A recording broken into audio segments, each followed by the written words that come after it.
I want to write a bootloader for the Raspberry Pi Pico. Did I set the title of the stream correctly? I did. Look at that. So context is we have this guy. Why is this here? Is this a full VOD? No, this is a 23-second VOD. That's why. Okay, got it. Got it. Okay, we have this guy. And we're trying to basically reverse engineer the firmware eventually so that we can map the paddles at the back to arbitrary, like their own inputs. Because this controller, the paddles can only work as like remaps of other buttons. So I like can say in the controller, I can like press a key bind and say bind the left paddle to D-pad up, right? Which is fine. But I want it to be left paddle is like its own thing so that I can interpret it on the PC side.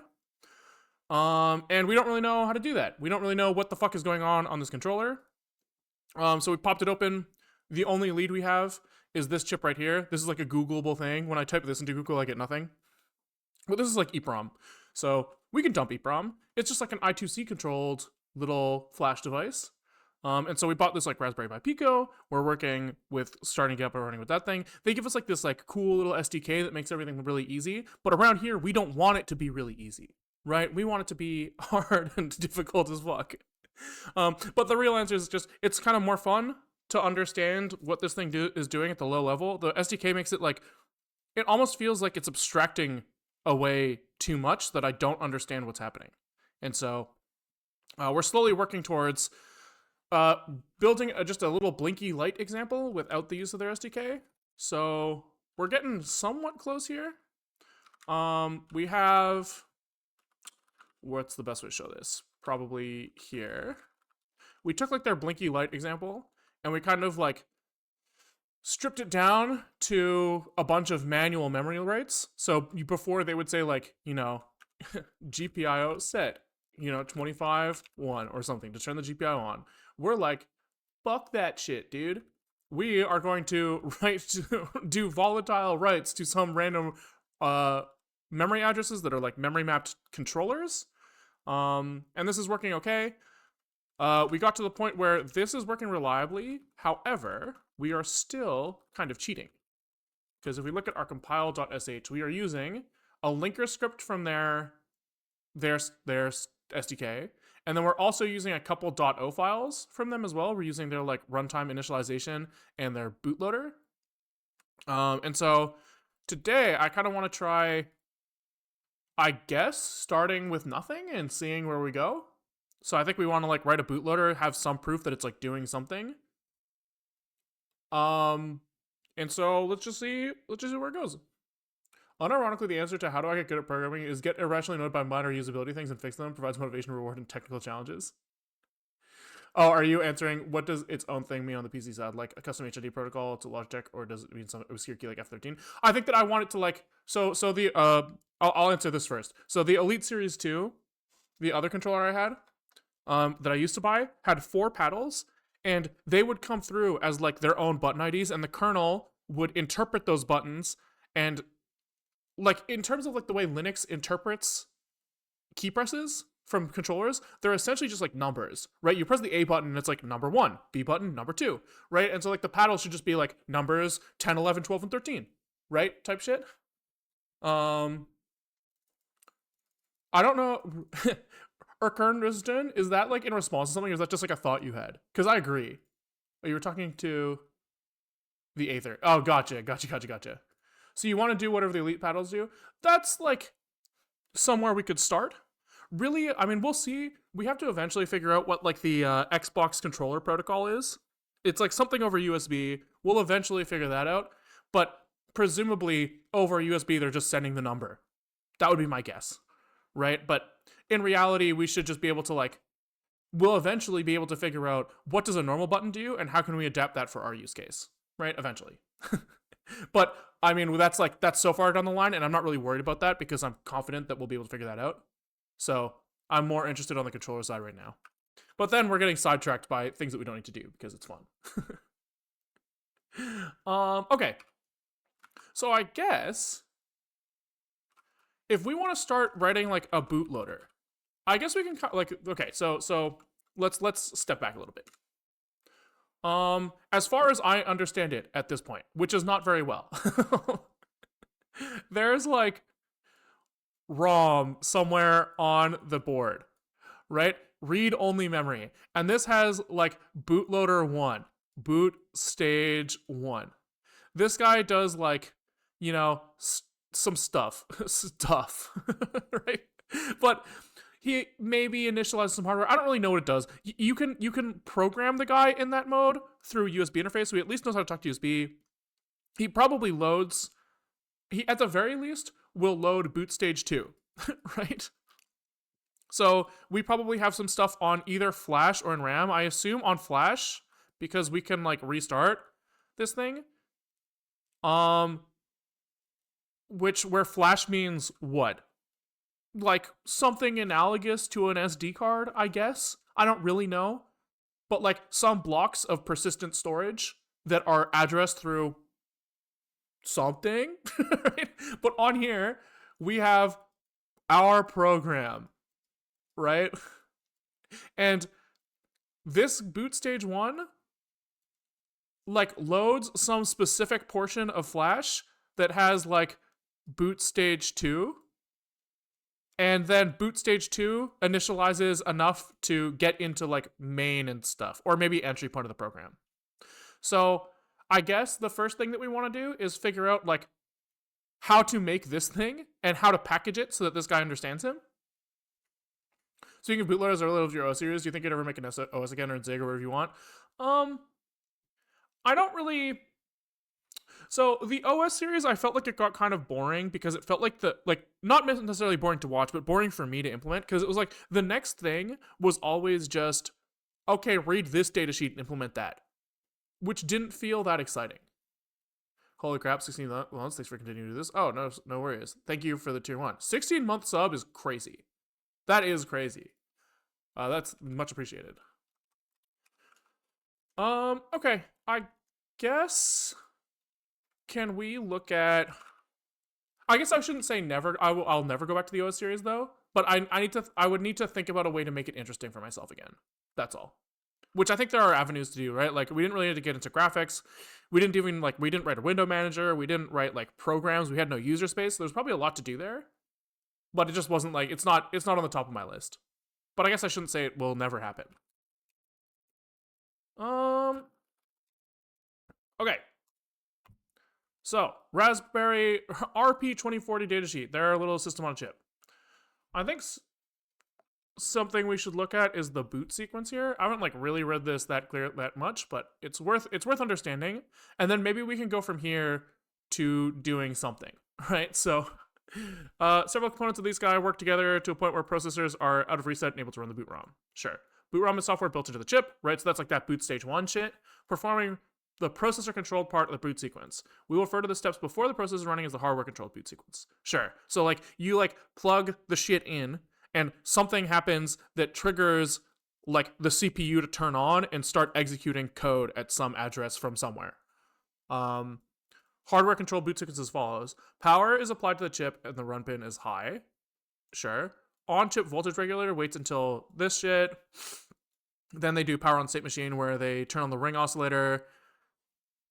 It sets up like some clocks at a low frequency. Reset controller and execute in place hardware. Is that what XIP stands for? Maybe. Execute in place hardware. That sounds, we should remember that. I think that's, we saw something XIP last stream, and that's probably what that is. Memories, bus fabric, and processor subsystem are taken out of reset. Processor core 0 and 1 begin to execute at the boot ROM. Oh, that's interesting. So we've kind of been assuming single core before. I wonder if the two cores are fighting each other. That'd be kind of funny. Boot ROM size is limited to 16K. So is this a boot ROM? The stuff on like in like read-only memory? Boot ROM software is built into the chip. Yeah, so that's got to be this. So he boots core 0. Oh, I see. So this is hardware. Hardware turns on core in 1. Then boot ROM does processor core initial boot sequence. processor core 1 wait and launch. Okay, so 1's off by default. Well, not off, but like not really doing anything. Then they set up USB so that you can talk to this thing and like flash new programs and stuff like that. And then they have routines for programming and manipulating the flash. That makes sense because when you upload a program via USB, you have to write it to flash. Fast floating point library, fast bit counting manipulation functions, fast memory fill copy functions. And we can look at the source for this thing here, which we might become relevant. Probably won't, but it might be. In terms of like, we might want to look at the code that loads boot stage 2. Okay, can I open this, like, okay. So, boot sequence. We both enter boot ROM. Which core am I? Sure. Poor rescue flag set. Power on reset, maybe? Who knows? Doesn't really matter. Watchdog boot to SRAM set. Set stack pointer and jump to entry point, probably. Or SP might not be stack pointer, might be... It feels like it should be. Then they wait, read flash. If we're doing a flash boot versus... Oh, so this is probably the boot select button. So if you're holding the button down, it goes into USB boot, but otherwise we go into flash boot. Sure. So configure SSI and connect to pads. I don't know what SSI stands for. SSI embedded. Serial. Got it. And connect to pads, load 256 bytes from flash, check the checksum.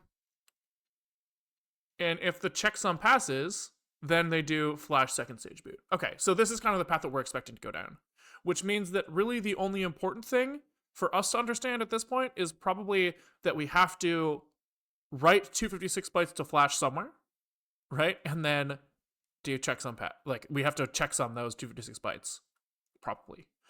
I don't know if the checksum is like external or internal. I would assume internal, right? I would assume that the like 256 bytes that you write to flash has like a checksum at the end, would be my guess there. But we'll see. After the hardware controlled boot sequence described in this, the processor controlled boot sequence start. Oh, I see. So this is just the same diagram. But with a little bit more info. So we guessed right here about the boot select button. This guy sets up. So the SSI initialization is for SPI. So SPI is like a pretty high bandwidth bus protocol, I think. I think of it as like PCI for embedded, but like simpler, probably. I think it like hand wavy. It's like it can go pretty fast. But yeah, I think it's like I guess it's serial. I feel like last time I used SPI, I was like, holy shit, this is way faster than like I2C. But maybe that's just because the clocks can go really fucking fast. Yeah, maybe. I don't know. But so this is probably used to talk to the flash, right? So probably to read data from storage, you want like a fast bus because you want the data to get there quick. XIP exit sequence, in case flash is still in XIP mode, has not been power cycled. Okay. Copy 256 bytes from SPI to SRAM and check for valid 30s. Okay, so that's interesting. What the fuck? Okay. What's SRAM? Is SRAM like fast? Is SRAM computer? Is this different? What's the difference between like SRAM and DRAM? Millennial, thanks for the prime, much appreciated. SRAM will hold its data permanently in the presence of power, while DRAM decays in seconds, and this must be periodically refreshed. Sure. SRAM is faster, but it's more expensive. Sure. So its purpose is still to be like RAM, but it's faster than DRAM, and I guess probably in small amounts is probably better. Is SRAM what they use in like CPU caches? Processors cache L1, L2, L3 are all made of SRAM? Question mark. This is what I was asking, but the way this guy asked it sounds kind of fucking stupid. In general, yes, got it. But yeah, they might be different. Sure. So like, you would use SRAM when you have small amounts of shit that you want to go really fast, I guess. So the reason that we would use, my understanding is that you wouldn't use SRAM for your like regular 16 gigs of memory or whatever, because it would just be like too expensive. I think I've heard that before, and that lines up with this. Is SSD RAM too? SSD is like, okay, so this is two questions. SSD is RAM? No, I don't think. Maybe, but like depends on what like RAM actually means. What does it stand for? Random access memory. So I guess in the in the world where you're talking about random access memory, I guess you can randomly access memory on an SSD, but I think that nobody would really ever call it SSD RAM because it's like it's so much fucking slower. It's kind of more thought of as like long-term storage. Can you use it as RAM? You can make swap files. So you can tell your operating system, yo, look at this file on this disk, just pretend it's RAM. And then when your computer runs out of RAM, it'll use it and your computer will grind to a fucking halt because it's so fucking slow. But like theoretically, the computer could be a little smarter about it and only put like stuff that doesn't really matter over there. RAM is like 500 times faster than SSDs. So anyone wanting to use an SSD as RAM has coming. Yeah, exactly. But without Linux, use it directly as RAM. So I guess we will see. I don't really know right now, but I would expect that actually in this scenario, we're kind of talking to it over SPI, so probably not. Probably in this scenario, we're like issuing SPI commands to talk to it and then using RAM directly as like memory mapped address space. But, you know, with a little bit of virtual memory, why not? Yeah, the definitions are a bit loose. I know you can use something like Google Drive as RAM, but it's just too slow, obviously. Yeah, I guess you could. SSDs aren't even special compared to spinning Rust for the purpose of this question. Yeah, I agree. Well, they are. Well, they're a lot faster, but yeah, still not fast enough to be worth talking about. RAM typically requires to keep data. SSD keeps data without power. Yeah, that's a pretty good distinction. I guess that is probably where I would draw the line normally. Okay, so they copy stuff from. They say from SPI. I'm assuming SPI here is saying like we execute SPI commands to copy from flash to SRAM and check for self-out C32. If checksum passes, blah blah blah. Right. So there's nothing crazy to talk about there. We kind of this is the same as the diagram. Watchdog boot allows users to install their own boot handler and divert control away from this main boot sequence on non pour or bore resets. What the fuck does that mean? Power on reset, maybe? Maybe? BOR have no fucking clue. Simplifies running code of a JTAG interface. Sure. So I don't know if we want to be using that and if the SDK is like using that for us. I think we can probably not worry about this. But I'm curious what BOR means.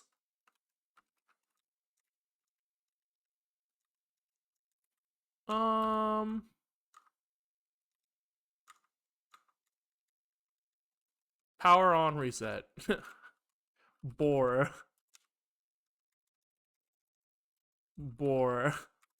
Okay, that's not helpful. POR, BOR reset, embedded. What does it mean? Let's go. When voltage drops below a brownout threshold, so you like draw too much power, but you didn't actually like unplug the fucker. Bar will hold the microcontroller in reset state. Ah, I see. So one is like your chip actually fucking lost power, and one is like we just kind of browned out. So brown, what does BOR stand for? Brownout reset? Yeah. Oh, interesting. And then power power out reset or something. Sure. Is it just me, or is like the term brownout, like, does it just make you think it's gross? I don't. It just like makes me think of shit. Maybe that's just me. Maybe my mind's just always on shit. But I don't like the term brownout. I'll say it. Seems fucking gross. Is this like BIOS or EFI stuff? No, microcontroller. So we're looking at the Raspberry Pi Pico,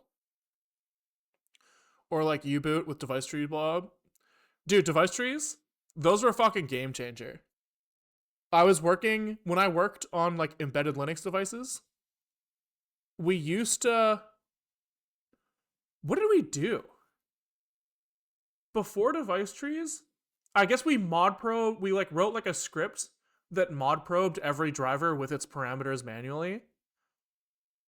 And device trees were so fucking sick because when they came in, we could just stop doing that. And you just like write a definition for the whole fucking shebang. You're like, we got like a temperature sensor at I2C address 10. Here you go, buddy. And then it just like fucking instantiates the I2C modules with like the correct parameters. It's sick.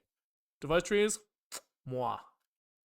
And I remember we had these like device tree overlay things, which were pretty sick for like dynamically pluggable hardware. I think those came from Raspberry Pis. Actually, I remember Raspberry Pi, like the expansion boards were like a big what's like the motivator for these things. But you could do stuff like say when this GPIO triggers, load this overlay, and so you could just like plop a thing in, no code anywhere other than in the device tree, and like all of like your drivers for the external device would just like pop in. It was sick. So cool. My lab mate would yell, "We got a brownout," across the big room, and everyone's like, was like, "Did he just shit himself?" Yeah, dude, that's what I'm saying. Okay, flash boot sequence. This is probably the actual interesting part for us. One of the main challenges. Why can't I fucking resize it? Because I'm on the wrong button. One of the main challenges of warm flash boot is forcing the external flash from XIP mode to a mode where it will accept standard SPI commands. Oh, so XIP is like the better mode? XIP is like good. SPI is... Okay, can we look at like the block diagram here? Can I like... alright. Anything in here talking about... Okay, XIP. QSPI. Where is like flash in this... on this diagram? Presumably it's like external, right? I assume that like the flash is sitting on the other side of bus fabric. Maybe? Oh no, this is the other side. Right, okay. I see. So we connect flash to this QSPI, probably. We being like whoever made the Raspberry Pi Pico. So this is, we should see something in here that says like QSPI here. All of these guys. So if we look at like Raspberry Pi Pico and we find the, actually we probably just have it in the downloads folder. Nope. Home. Why does it look like this? This way, here we go.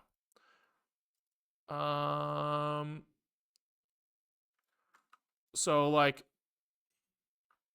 somewhere on here, we have these QSPI pins, and these go over to this guy, where this is probably flash, right? Probably. Can I please select this? Why can't I? I wanna click the letters, please. Oh, like I assume that this is a flash chip.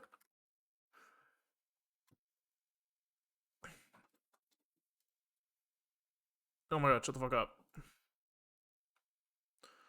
Yeah, serial flash memory with dual quad SPI. Got it. Oh, so that's what the Q in QSPI stands for. Quad.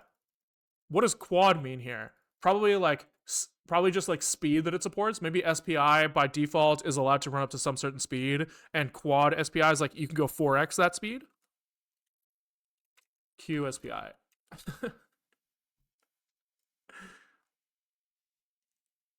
Oh, 4 data lines. So I was wrong. It's the other way. It's that they have. I see. Yes, 1, 2, 3, 4 data lines. So it's like you're doing the same serial communication, but 4 times at once. That makes sense. Cool. Why was I asking about that? Oh, because I wanted to know what the fuck this XIP mode was. Because it could be that like it turns into like memory mapped once you've like given some amount of initialization. That would be like what like execute in place kind of sounds like that. XIP. Okay. XIP flash. Execute in place DMA streaming hardware allows linear sequences of flash leads, blah blah blah, be read by the DMA without subjecting the DMA to bus stalls. Oh, interesting. So I bet you this is why they have like their own memcopy implementation. Is because it will like DMA itself if you memcopy from like flash to flash or something. Maybe. Or maybe even from flash to main RAM, you might be able to do that in hardware, so you don't have to like go through the CPU for each byte. Okay.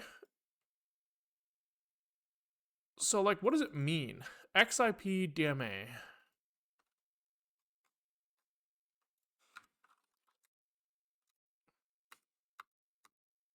I guess this is like a flash thing.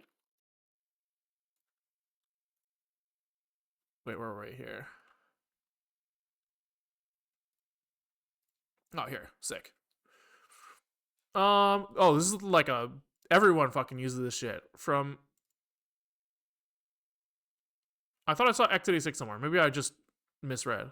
Okay. In computer science, this is a method of executing programs directly from long-term storage rather than copying it to RAM. It is an extension of using shared memory to reduce the amount of total memory required. Ah, right. Okay, so we have like limited SRAM, and so if our program is on flash, we're like, yo, could you please just execute like straight from flash, where straight from flash probably means like it has some intelligent way to DMA copy segments of code into actual RAM? Probably. Storage must provide a similar interface to the CPU as regular memory, or an adaptive layer must be present. So that's probably the XIP module. This interface must provide sufficiently fast operations with a random access pattern. File system needs to expose. We don't have a file system, probably. Program must be linked to be aware of the address range in storage it appears in the system. Oh, okay. So this makes it sound like that they just memory map a whole fucking range of storage directly as RAM. That's kind of cool, if that's what it means. That'd be kind of sick. Sure. Oh, yeah, x86, but we're not x86, but sure. Typically, first stage bootloader is an XIP program is linked around the address, blah, blah, blah, blah. Okay, cool. So that makes sense. So they're saying when the processor makes it through boot stage 2, probably, or maybe boot stage 1, at some point, the flash is like put into XIP mode. And in the bootloader, they're like, we don't want that for some reason. Who knows why? Okay, so they're saying like we want to fucking slap that shit off. There's no standard method to discontinue on an unknown flash, but they do best effort, sure. And I don't really care what that sequence is. I don't give a fuck. This is designed to miss the XIP continuation modes on Cypress, Micron, and Winbond ports. If the device is already in SPI mode, it interprets the sequence as 2 FFH NOP instructions, which should be ignored. Cool. There may be some devices which remain in XIP mode. We're not one of those, I bet. Flash second stage. This is where we're going. This is our shit right here. He must configure the SSI and external flash for the best possible execute in place performance. Must is strong, right? Like, we're surely not going to make the best possible performance in our shitty bootloader. Surely. This includes interface width. This must be like SPI clock, would be my guess here. SCOC. Where's our like clocks? SCK. Yeah, right. So this is the clock used for SPI, I guess.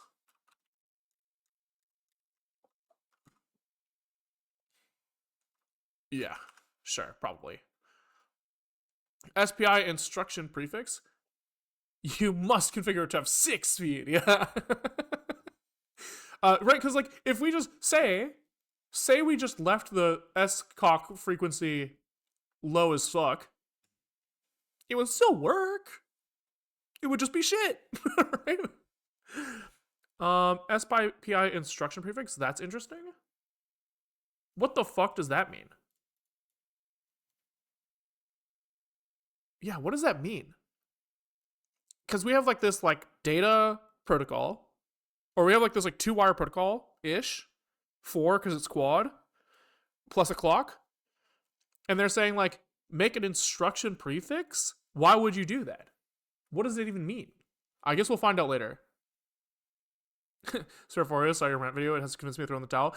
I mean, that wasn't my goal, really. I didn't really mean to say that like when I said was complaining and saying like you as a developer should do a bad job. I didn't really mean that that's like what you as a person should do. I guess I just meant that I don't want to. I don't blame anyone. I don't blame individuals who don't care as much as I blame a system that creates people who don't care. I still would prefer that everyone I work with cares. You know? Generally, some operation can be performed on the external flash that does not require an instruction prefix on each access. Right, so that's what I would assume. Oh, sure.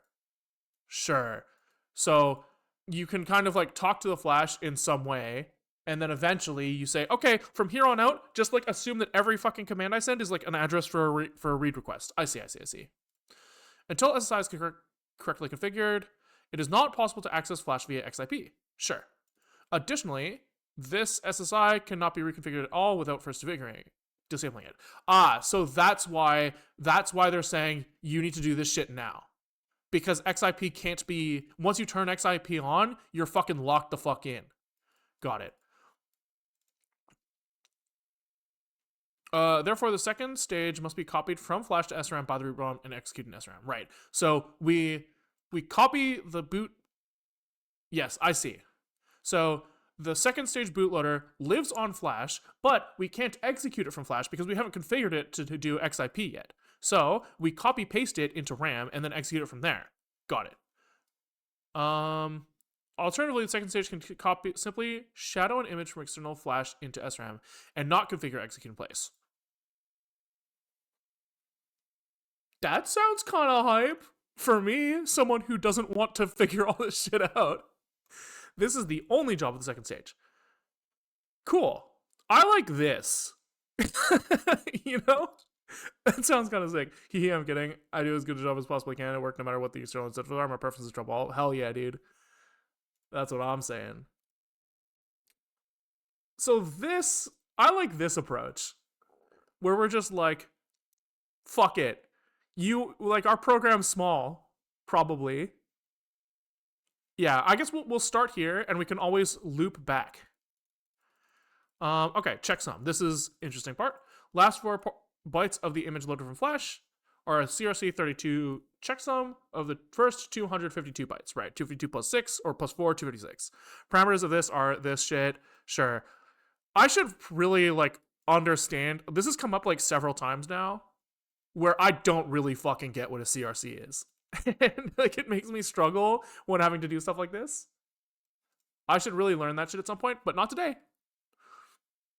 Boot ROM makes 128 attempts of approximately 4 milliseconds each for a total of approximately 0.5 seconds before giving up and dropping into USB code to load the checksum in the second stage. So how does it know if it like succeeded? Oh, if it sees a checksum pass, it'll jump into this. I see. Okay, so theoretically, we should be able to write a program that's 256 bytes. And Yeah, if we compile something that's just like raw code plus a checksum, that should work. So let's can we look at their linker script?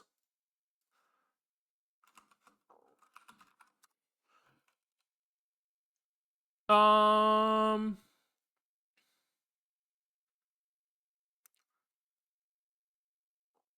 so really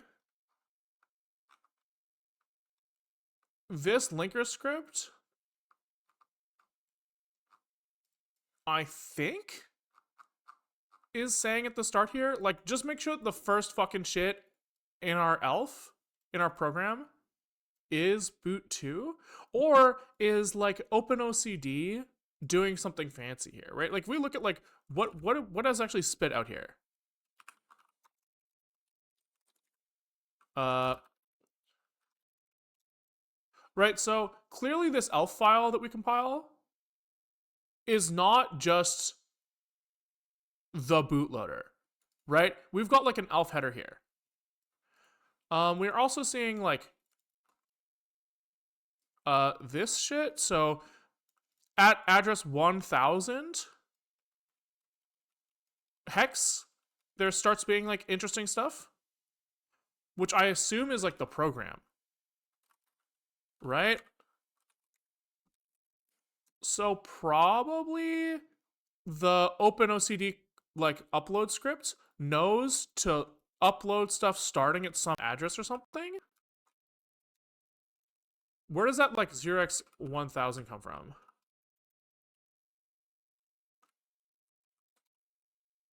Second stage bootloader is appended to the image. It must be 256 byte big and checksummed.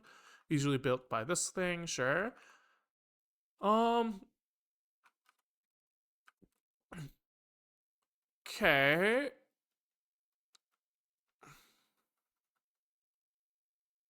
Yeah, I don't really understand like the programming process yet.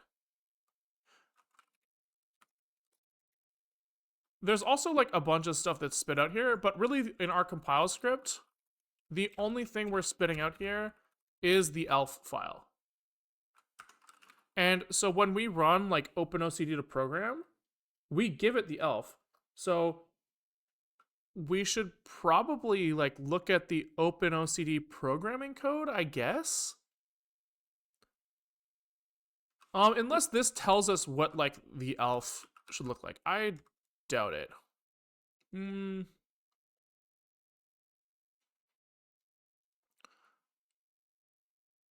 Blah blah blah.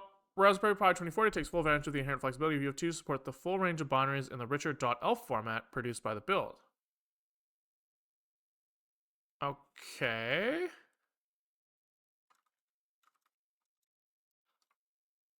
Okay. So where are we? Where are we right now? We're in boot ROM section. Oh, okay. So we're not that far. We're like in the same area as we were a second ago. Elf to UF2. Okay. So the flash is always erased a 4 kilobyte sector at a time, so including blah blah blah. So including data for only a subset of 256 byte pages within a sector, blah blah blah. They won't accept UF2s with a partially filled sector. Most flash binaries are 4K, page line, blah blah blah. This is handled by elf to UF2 in the SDK. So how does like OpenOCD? Is that in here? I kind of want to understand like how the fuck, like how does this thing like actually work? Raspberry Pi OpenOCD GitHub.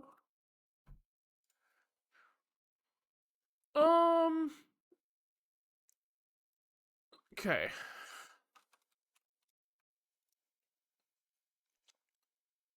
So like, what is in this like RP 2040 shit? So we're like, we're software, we're an SWD device, set chip name, work area size, sure, all this stuff, who cares? DAP create, blah blah blah. So DAP is probably some sort of like target thing. I'm more interested in like, here we go. When you program, they're saying like, there must be something special about like when you type program in OpenOCD and you feed in an elf, how does that turn into like what gets written to Flash? Because it's clearly not the elf that's getting written. So OpenOCD at like a higher level than this is probably interpreting that. This sounds like a question for the idiot. How does OpenOCD turn a .elf file into whatever is written to Flash? Surely the content on microcontroller Flash has discarded a bunch of the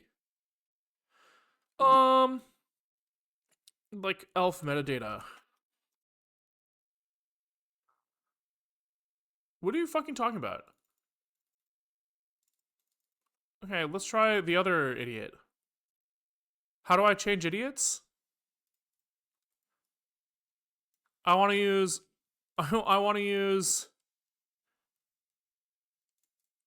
Really? Can I not change idiots on this website?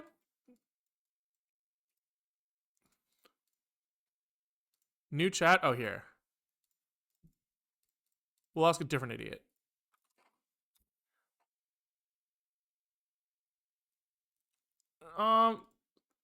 Sure. Memory maps, writing to Flash, once the appropriate, but like, how does it know relevant, does he say relevant sections? Okay, how does it know which segments need to be written? You know, example, in the RP 2040, we have elves with a boot 2 section, I think. Is that what it's called?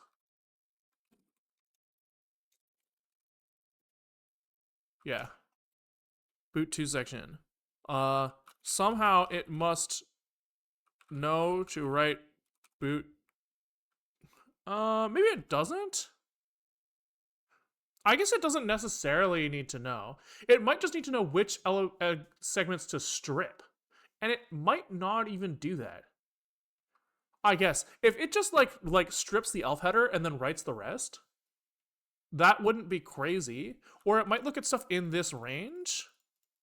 Right? We have like stuff like all of this debug info doesn't have like a address that it's trying to go to. This stuff does. Right? So maybe that's how it knows, is that it takes anything with an address and then puts it at, you know, this offset. And maybe this is like some Flash controller base address or something.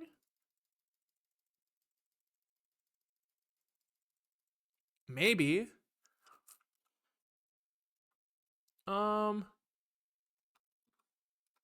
And not the, we'll just say like debug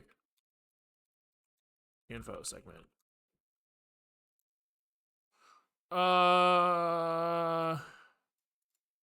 Yeah, okay. So he's not really saying anything that I wouldn't have guessed.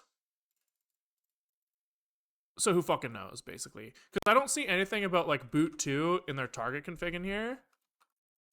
Right? So it must just be that OpenOCD is like stripping out. It's so hard to tell. OpenOCD Flash, like elf to Flash. Like, is that something we can Google?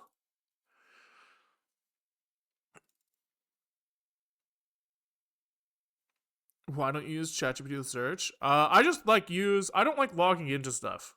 I don't use stuff that makes me log in. So every time I've gone to ChatGPT, it tries to make me log in, so I just don't.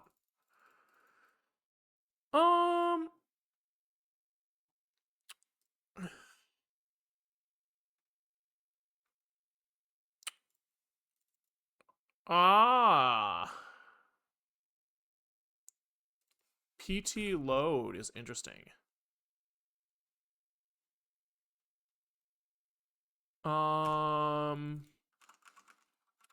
Read elf.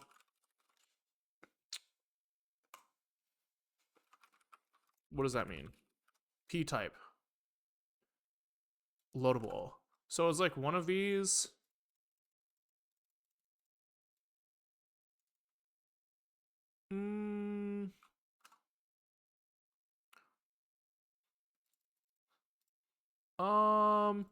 Read elf view PT load segments.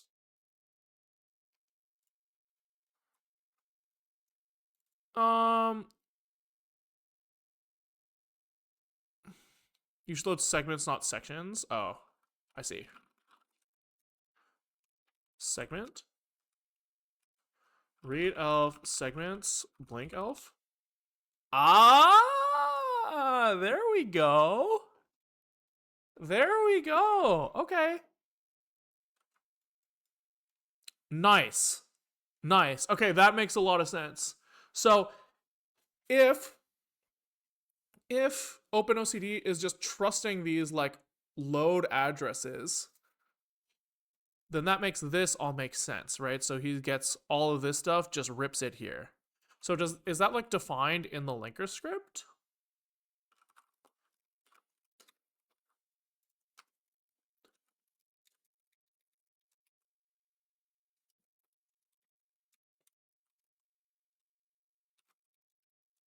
Ah, okay. So they have some stuff marked as no load. I see. And then this is, I think that makes sense. And then what does like this mean? Right, because they have like multiple segments here. They have data and BSS. So this goes like RAM at flash or something? Like what does this mean? Linker script syntax. That's a wild language. Yeah, dude.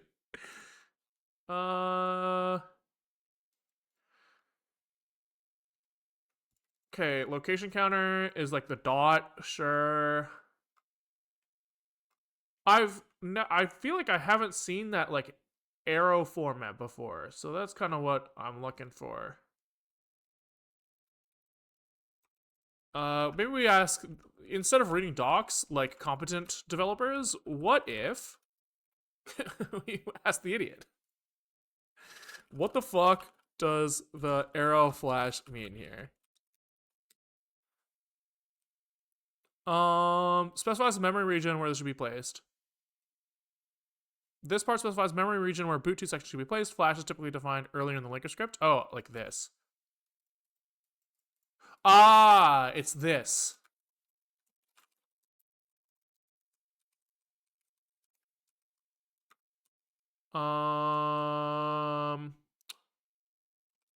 What the fuck? Pico flash region. Ah, it's a generated fucking file. Right. Okay. So that's making sense. That's making sense. So I wonder if this address is the execute in place address. What's an LD file? Special language for linking. Yeah, it kind of like lets you programmatically define how you want the content from your like object files generated from GCC to like end up in the actual binary, I guess. Right? So here they're saying like we can go back. What was it? It was like RP 2040 something dot LD boot stage 2. No. RP 2040 dot LD. Probably this one. So like here they're saying like, hey, when I wrote my program, I asked like typically if you write like a static variable somewhere, that will end up in a special section called like .bss. If you write like a constant, that will end up in a section called .data, right?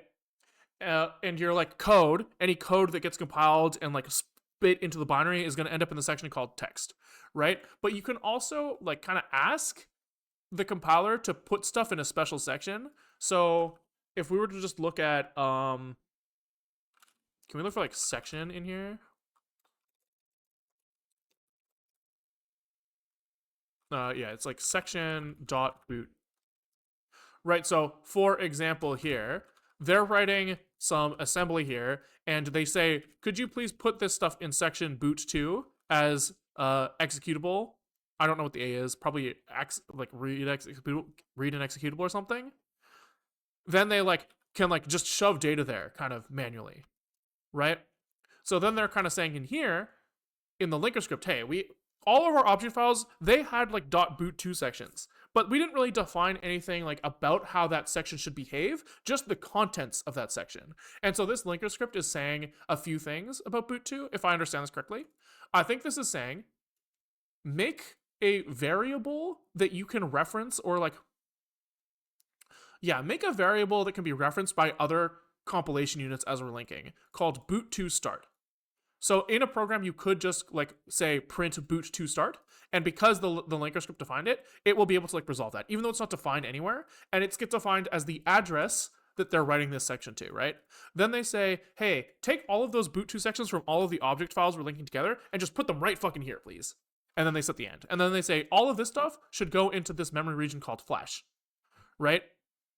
And so this is like a way for you to basically force the linker to put stuff in a way that you want, right? Here in text, they're putting like all of the interrupt vectors and embedded block and reset code. Like they're putting all of this stuff in the output text section, but they're like doing it in a way where you can kind of find those things, right?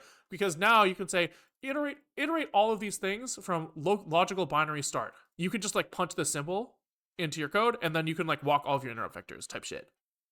You know?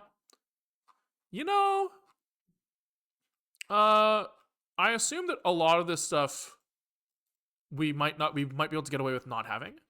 Really, it seems like the only important thing right now is to have boot2. That seems like very important. Okay, I think I understand. So it's that in the linker script, we say where we want stuff to go, and that gets handled by OpenOCD somehow.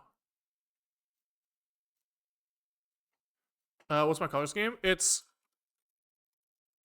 Sonokai, but with term GUI colors off. Right? If I set term GUI colors, it's supposed to look like this, but I just somehow ended up in this state and I left it like that.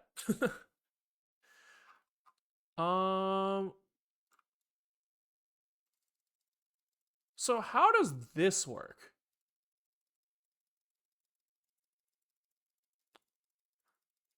Things that end up in RAM, I guess probably boot stage 2, the boot stage 2 implementation here probably copies the stuff from address 2000 in flash, or whatever the fuck this is. He probably copies this directly into SRAM before running. I assume? That must be what he's doing, right? It's gotta be. RPA 2040 boot to this thing, okay. Like, I assume... fuck.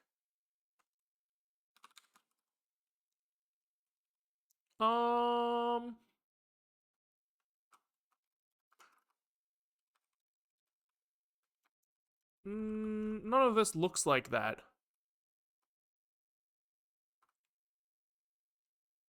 Program sregs. This is probably SSI registers. Yes, that's probably not it. Disable SSI, set baud rate. Yeah, so I don't really see anything about that, but I don't really understand. Maybe it's in CRT0.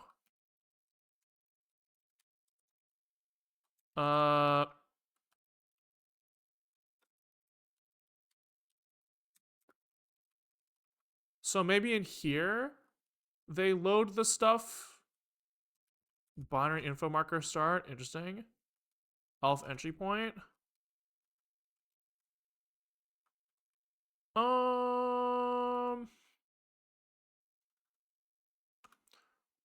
Reset handler.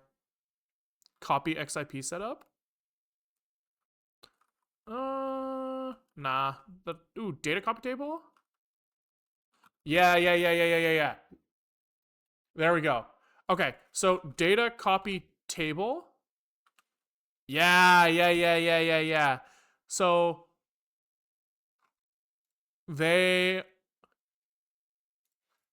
what does this do? Adder R4. Assume there's at least one entry. And then LDMIA. So I don't know what a lot of this stuff means. So I guess this must be put the address of data copy table in R4, probably. Are you using NVChat or a fully custom config? I don't know what you're even asking. So who fucking knows? ARMv6 I think is the can we look at like ARM instruction reference or something? I don't really want to go to developer.arm.com. I'm not gonna lie. Like, I just want to like fucking search for an instruction. Which was what? Adder. Like, I don't want to use this fucking shitty website. I want a better. I don't want to use this shitty fucking. It's so fucking slow. Compute vector address. Optionally sign or zero extend the least significant 32 bits from a vector or offsets or indices in the second source vector. Interesting. I don't really understand why it's doing that then. What's this? Ludemia. Dude. Load multiple. I think I understand. So they're doing like, this guy has a bunch of addresses to copy from. And he's putting these in R4. And here, he is then saying, okay, let's copy from R4 into R1 to R3, right? He's kind of like converting this one loaded thing from disk into like these sets of registers. Then he does data copy.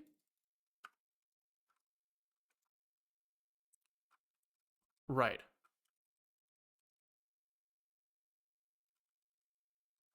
So I don't really understand how load memory R1, store memory R2.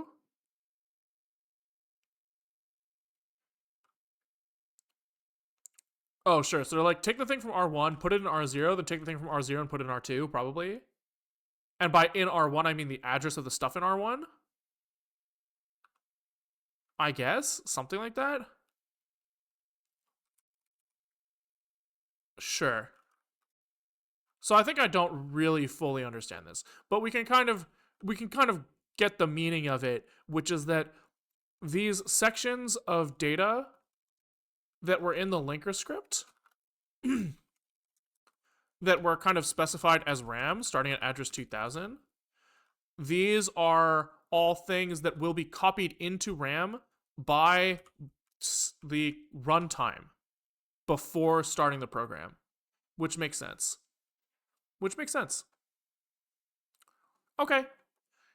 What's up? Where are we at from yesterday? We're trying to just write our own bootloader. And so far, in the last like hour and 10 minutes, we haven't really done any writing, just a lot of reading. But I think that we're starting to understand what we should be doing. I think. So, kind of like, what do we think we should do? Let's just start with, try to write it in Zig, maybe eventually.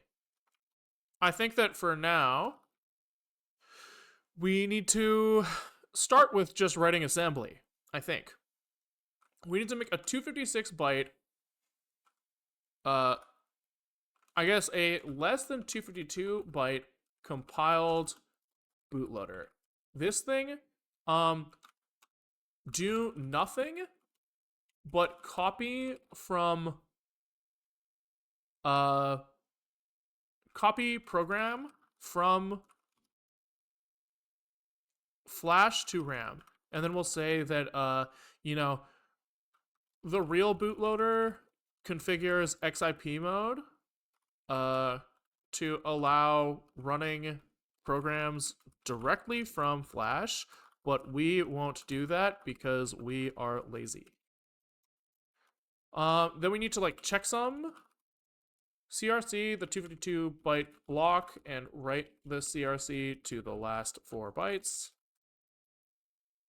And then if we can get through this, we probably need to like write a linker script that writes boot2 to the beginning of flash. I think this is like kind of what we think has to happen.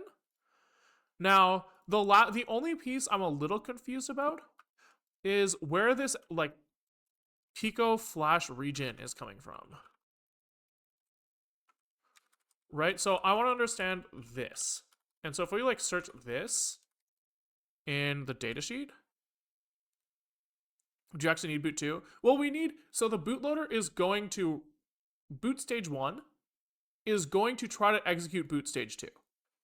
So I guess need is like a, it depends on what you mean by need. Like we could use their boot 2, but I don't want to. We need something that fulfills these requirements. So I think probably yes. Okay, so this explains, aha. Okay, so this explains the address mappings that we're seeing here. I don't really understand what scratch X and scratch Y are, but they're just in SRAM, right? So our linker script should just have, I don't know. He should write 1000. If we're copying from SRAM, if we're copying instead of executing in place, our address for the flash region should actually be RAM. I think. So boot 2 writes to flash, which is kind of interesting. I assume that means that boot 2 isn't allowed to reference any, he's like not allowed to reference any other memory, I assume. Because otherwise, it would resolve to addresses that are in RAM or flash, which are both unconfigured. Right? Like we can't reference anything in this address range until XIP is turned on, and we can't reference anything in this address range until it's been loaded there. I guess as long as there's not constant data in SRAM, it's fine. But we can't like, we can write to SRAM, but we can't read from SRAM and expect the data that we put there to be there. So I guess really our linker script should just have one section RAM? Well, I guess, no, I guess boot 2 should be written to flash because probably OpenOCD is probably using that X1000 shit in order to determine where to write the shit. Probably. Can we go back and look at that target config again? So like, this guy probably says right here that the flashbank is at this address.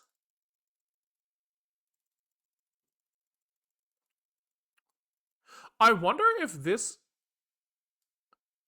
depending on how the flash works, I wonder if it becomes a problem to program with OpenOCD without XIP mode. Seems maybe possible, but I guess we'll see. Here's for you. How long can you program at a time? I can't focus after like 6 hours. Any tips? I mean, my thought on this is that I think 8-hour workdays are bullshit. I think that like the amount that I can accomplish in 3 hours is like very much a full day of work. And I think that the if I work 3 hours every day versus 8 hours every day, I'm not convinced that the 8 hours every day gives me more output. I don't have a good answer for you because I feel the same way. I can't like if I haven't programmed for like 6 hours straight one day, the next day I'm cooked. I'm like so fucking fried.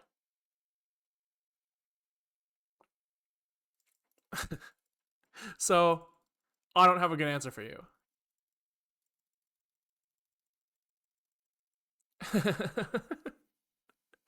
Okay. So let's try to write our own linker script that just has a boot2 in it and try to prove to ourselves that we can work with that thing. Right, that seems kind of reasonable. So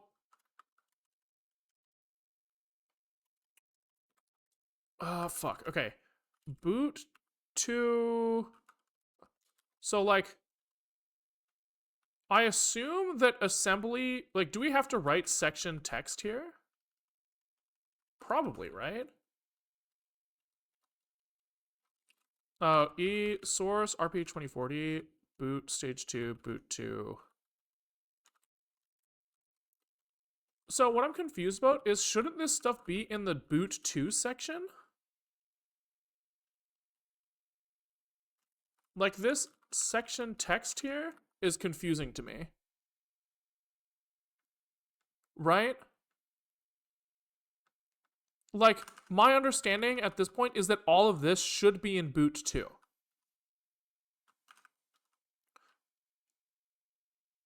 Which is confusing. Very confusing. Like, if we...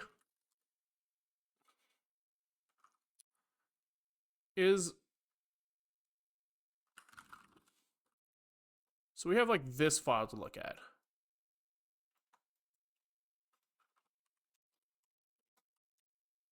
Oh, this is CRT0. I don't want that one. I want boot 2. Okay, so if we, like, readelf-s here, that's quite interesting. Oh, okay, now we have boot 2 here and text.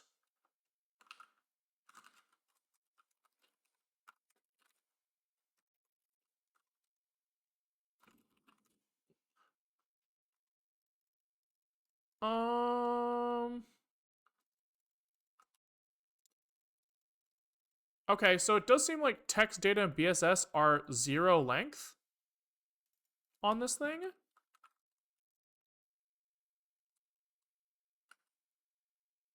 So how is it getting into boot 2 then?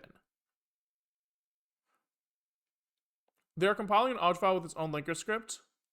It's on the same folder as ASM that gets loaded into boot 2 section of your program. There's also a Python script called pad checksum to the CRC padding, blah, blah, blah.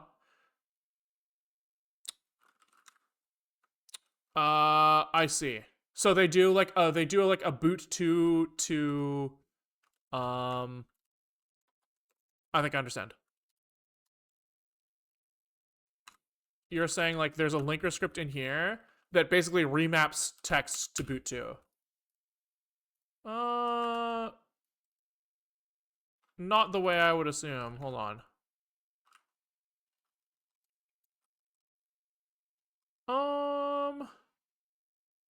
Yeah, this does not do what I thought it would do. Checksum makes sense here. So they take a thing and they like slap some extra shit on there. But how does it get into the right spot?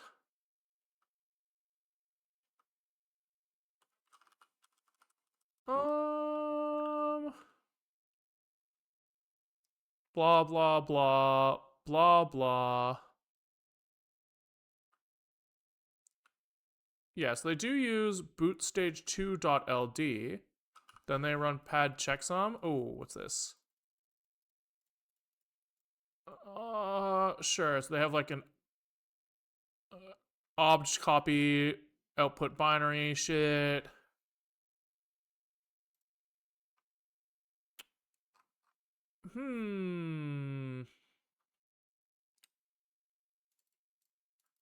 Yeah, because it seems to me like this file is just wrong. So somewhere they must be converting text to boot2, but I guess maybe I don't have to think too hard about it. Like maybe we just do what we think we should do.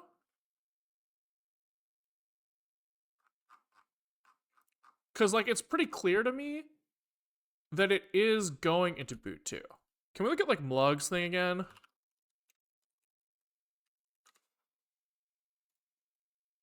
Was this. Like, what's he doing here? He also says text, which seems surprising to me. Does he have like a weird fucky linker script in here? He's just computing the CRC and padding, which is fine.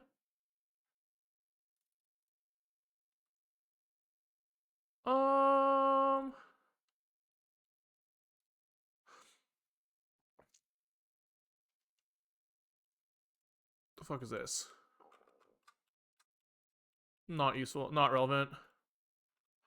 Not super relevant.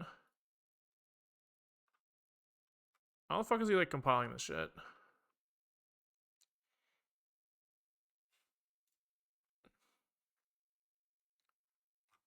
Oh, I guess he's just not defining a boot2 section. Maybe. Maybe. Hum.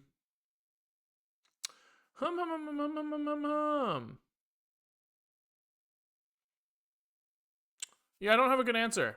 Here. This is bothering me though. Can we run the builds again and just look at the output? I guess we probably have the build output somewhere. All compile.txt. Okay. Boot stage 2.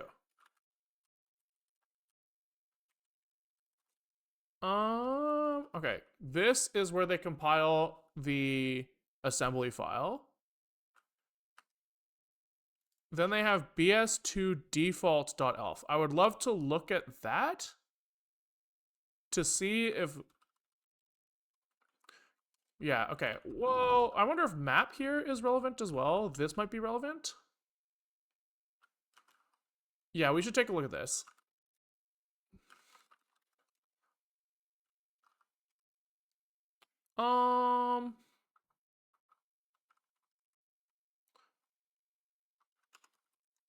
Which maybe is an output file, actually?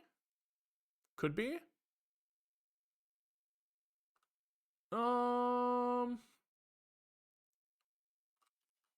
So where he is in this folder.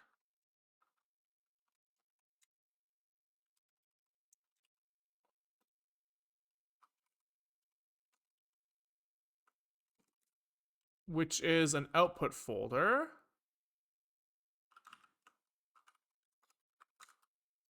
And in here, there is no like boot tune here. And also probably in bs2 default.elf, there's probably also no boot to.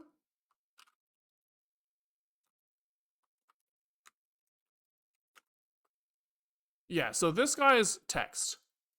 which lines up. So why the fuck? Where does like the boot2 shit come in then? It's got to come later. Generating default.bin is maybe it goes elf to default.bin to boot2 or something. Could be. Obj dump arm obj dump dash d bs2 default.bin or something. Can we just like disassemble that shit?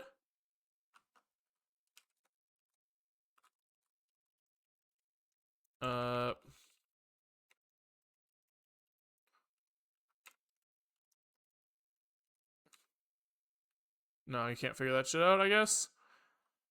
Hex dump.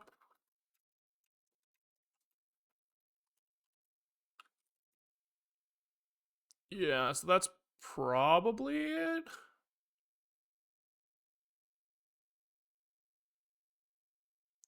So they turn it into default.bin. Then they create this file. Oh, okay. Ah, there we go. So that's how it gets there.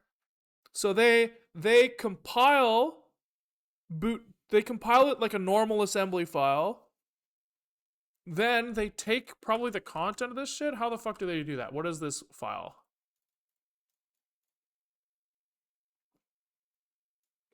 Python 3, this shit.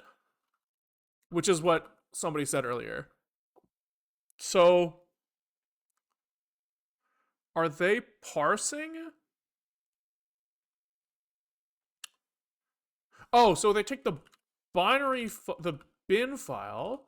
So how did they make the bin file? They called obj copy, and they said copy binary. So they should take this thing, copy it as binary to this thing, which I guess I don't know what that does.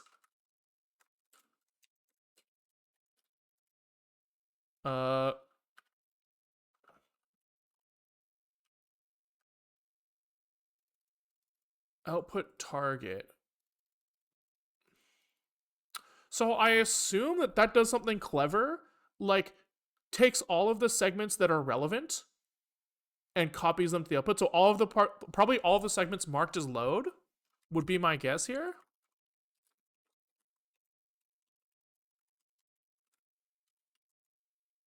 Right, so he has one segment of this size. So can we do like this 240?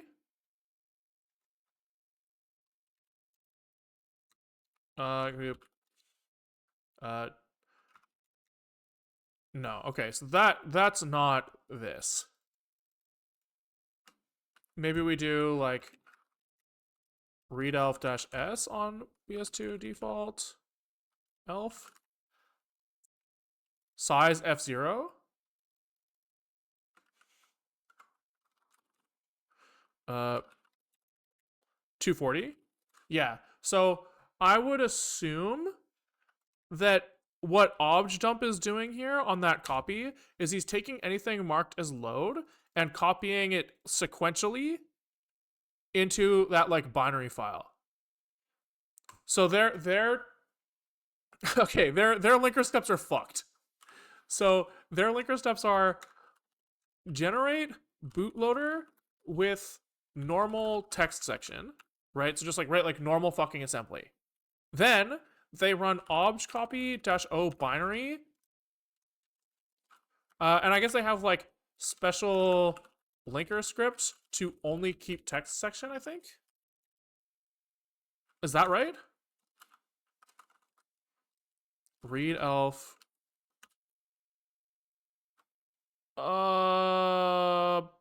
Basically, I think that this stuff can we, or maybe it's with special address mapping, right? Maybe.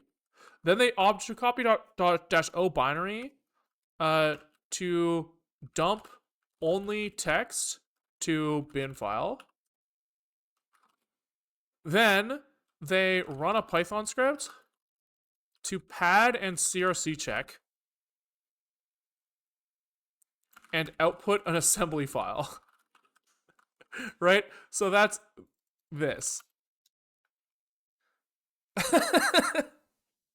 Which is just kind of funny. Right? And then this stuff is all in boot 2 now. Now in boot 2. And yeah. So is that what we should do? That seems a little silly to me. Like, why not just write the code into boot 2 to begin with? I guess the checksumming and padding is still kind of hard. Sure. Okay. Fuck it, let's do that. The assembly file just ends up being raw bytes will end up in the final binary. Yeah, so we could do it a different way, I guess. But I guess we still want... This makes sense, because then eventually they link with this file. And, like, our OpenOCD programmer is expecting to use... He's expecting to use an ELF file, I think. So doing it this way is not that crazy. Except I wonder if, like, the debugger knows how to deal with this.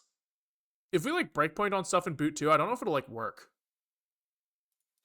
I guess we'll see. Okay. I guess we can just start actually writing some code. Fuck it. Fuck it. And so we want... well, before we do that, maybe we... It would be kind of nice to check if the debugger works in the bootloader. I think that's worth understanding so that we can check if, like, it's working, you know? If we can't, like, hit the debugger to confirm if our bootloader is, like, being run, then we're gonna have some problems. So I would like to see if it works that way. OpenOCD, GDB.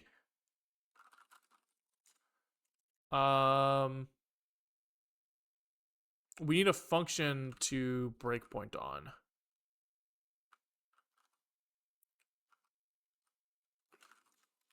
RP 2040, BS2, boot 2, sure, like, it doesn't really matter. I just want to break on, like, stage 2 boot, I guess.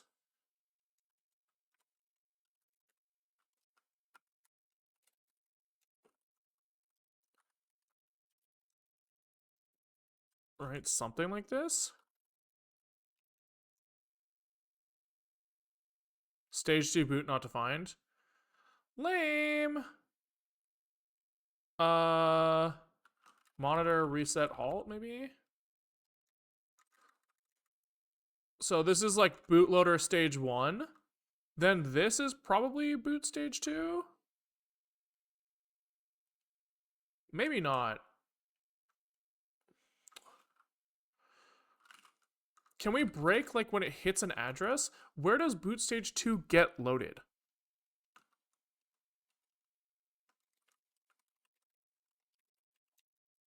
Like, assuming readelf here is to be trusted,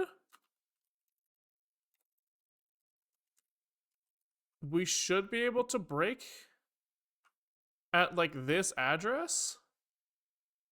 No, because this can't be right, because it's set to flash, but we know from the data sheet that this is getting executed out of RAM. Right?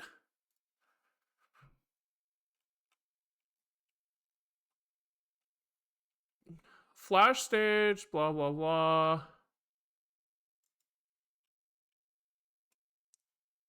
From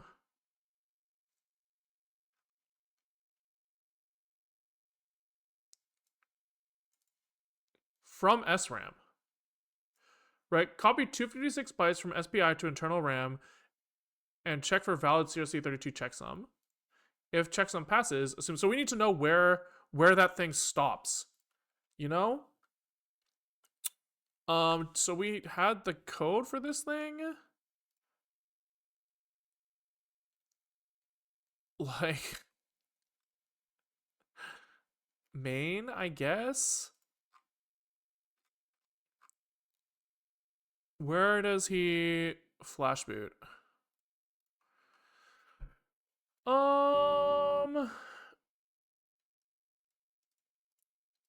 So flash read data from here to boot to load.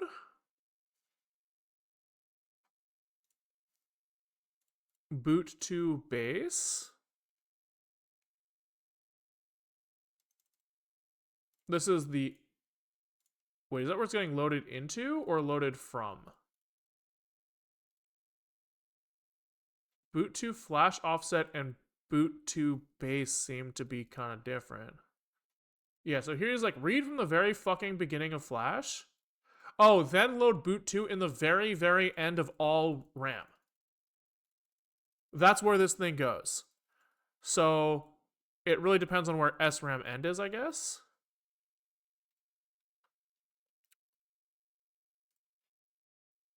I'm not logged in, so I can't fucking search. Okay. So let's look in here. SRAM end.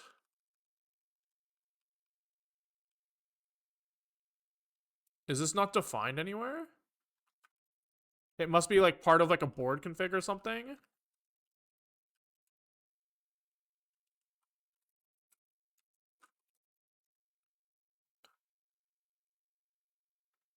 Yeah, I don't understand. Oh, maybe this? No, I don't understand. SRAM end is not defined anywhere in here.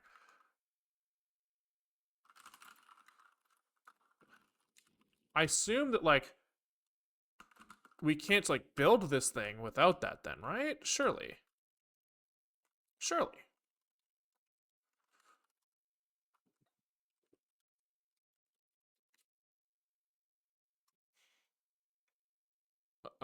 Is there like a submodule here that we need to initialize? Yeah, there is. I see. I see.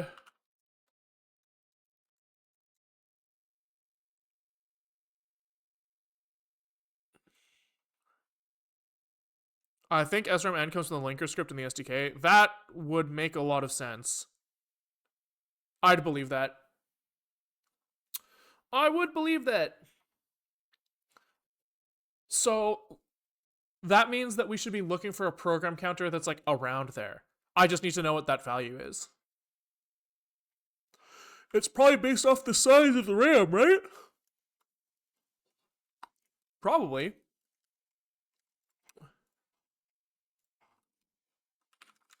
But we could look for it at the same time. SRAM and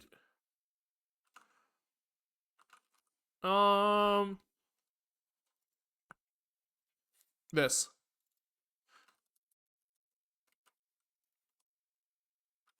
Probably, right? This is RP2040. I think so. So we should be able to set a breakpoint on this thing.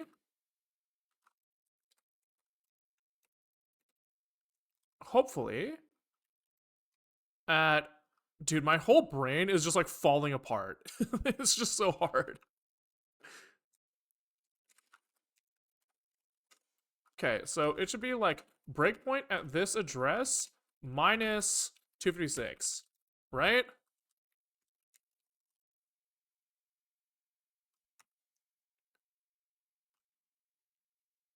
Cannot access memory at this address.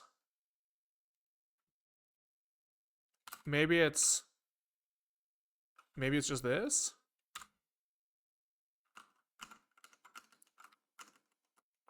GDB breakpoint if program counter at address. Like, yeah, that's what I thought. Oh, okay.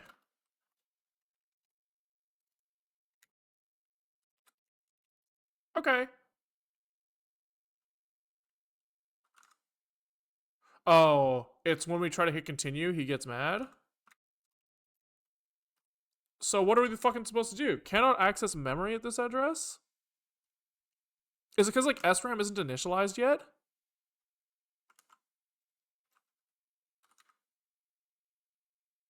That's so strange.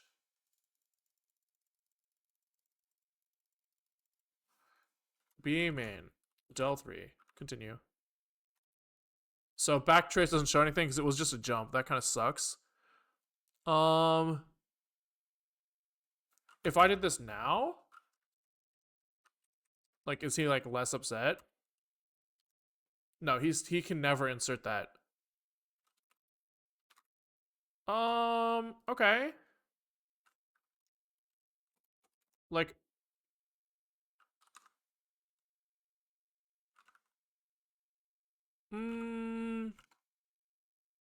fuck. I wonder why. What's a bootloader? Yo, what's a bootloader? A bootloader is a fancy name for first piece of code that gets thrown when your chip boots up. Yep. How do you make one that doesn't happen automatically?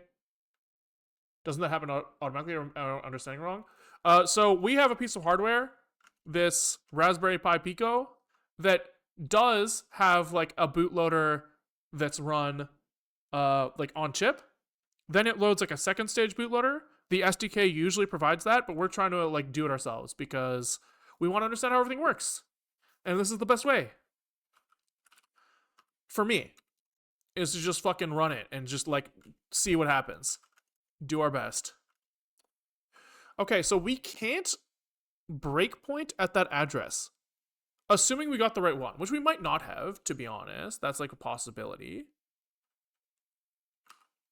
Pico SDK 2040 dot linker script mmap default. No, it was SRAM base is what we're looking for. This address map. RP 2040 address map. Yeah. It was this thing. So we were trying. Oh. This feels different. Is that what we were punching in before? I can't fucking remember, dude. 2008 1F00. No, that's just a different number. So maybe we were just using the wrong address map. That's definitely a possibility.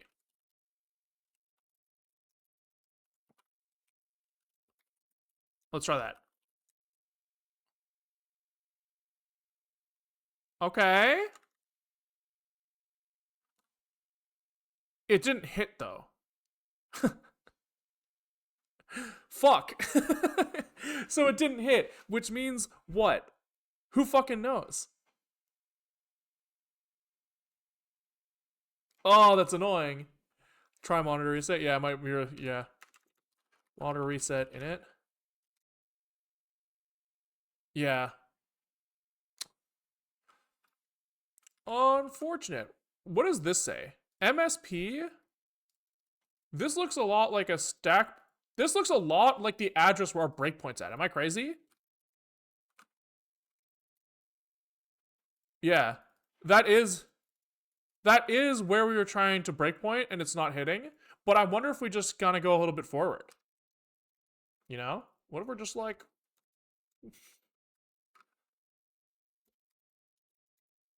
I don't know. Invalid number. True.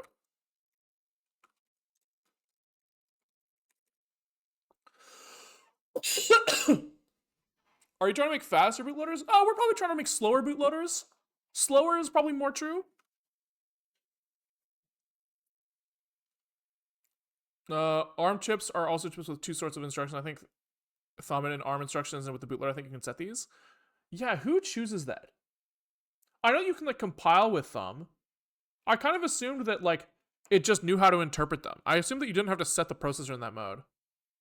You can use both either way. That's more my understanding. So it's possible, I guess, that the bootloader is not. No, it does. It should start executing right fucking here.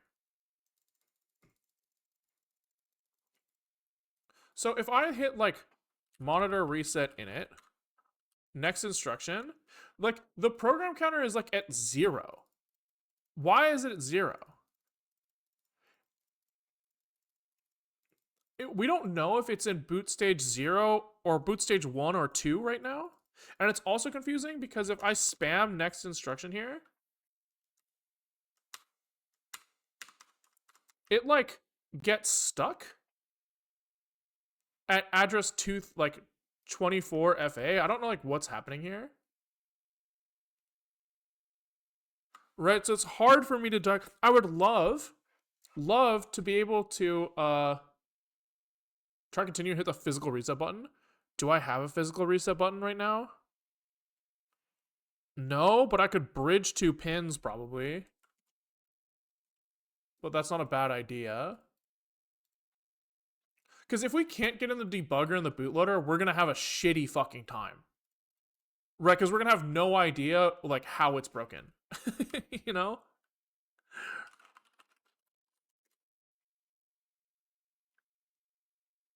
I thought you have a development board. But the development board I don't think has a reset button on it. Unless it has like a boot select button.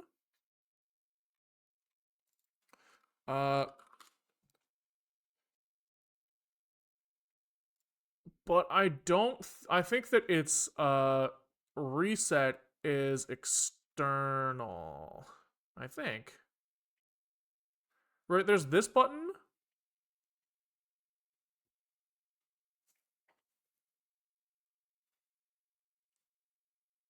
Yeah, are none of these reset run, maybe? Pin 30? Oh, this is fuck. This is still Pico 2. Is it this one? Zoom out. Am I fucking high?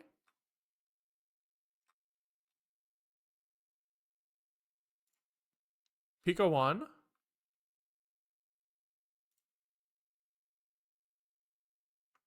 Yeah, so it would be this one, I guess? Oh my god.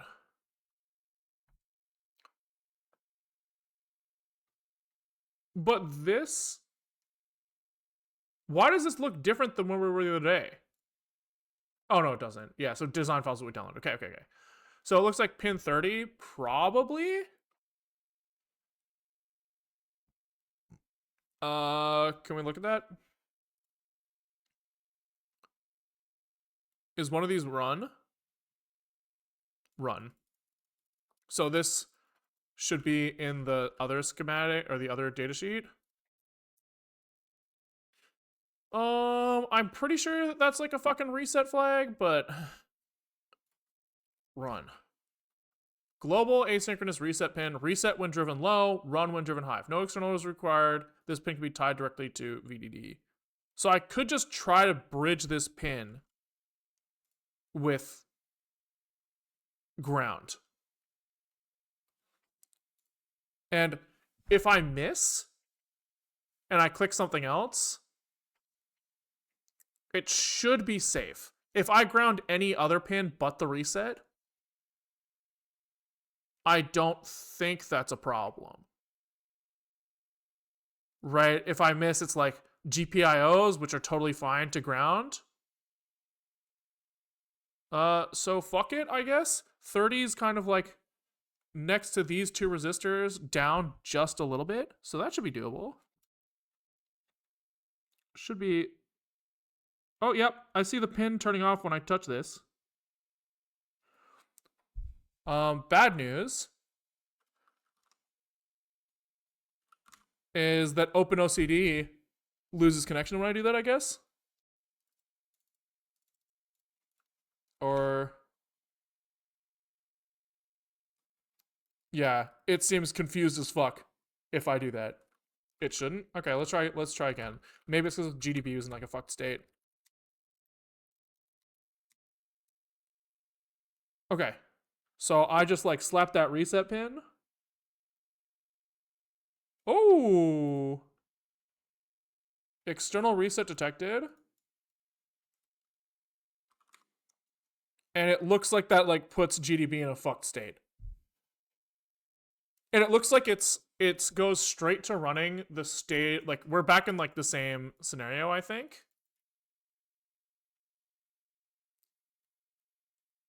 I'm never seen it get messed up like that. Yeah, I mean, I don't know, man. Not sure. Not sure.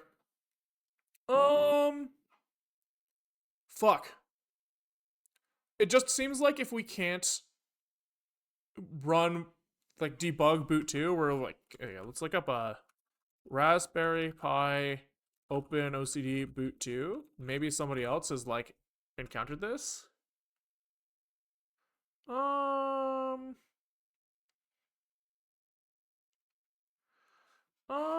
Breakpoint boot 2.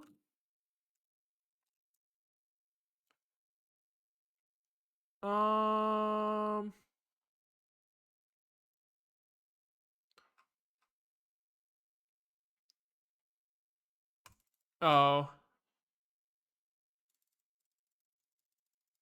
Okay. Sure. So we could say debug this guy at relocation address.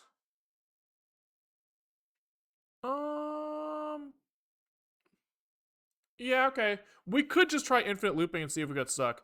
How are the bootloader shenanigans? Sup, lug? We've done a lot of reading, not any writing. But I think we understand what we need to do now. But I'm trying to find a way to prove if we are entering our bootloader code, and I was hoping that if I just like hit a breakpoint on the address that boot stage 2 was loaded in RAM, that I would be able to see some evidence of us getting in there. But GDB seems to not be triggering there, which is like fucking annoying. I don't know if that's like normal. But yeah, it doesn't seem to be doing what I want it to do. So I guess the idea of just infinite looping though in the bootloader is not crazy. So we can just do that and see if it behaves the way we expect. I guess that's the way.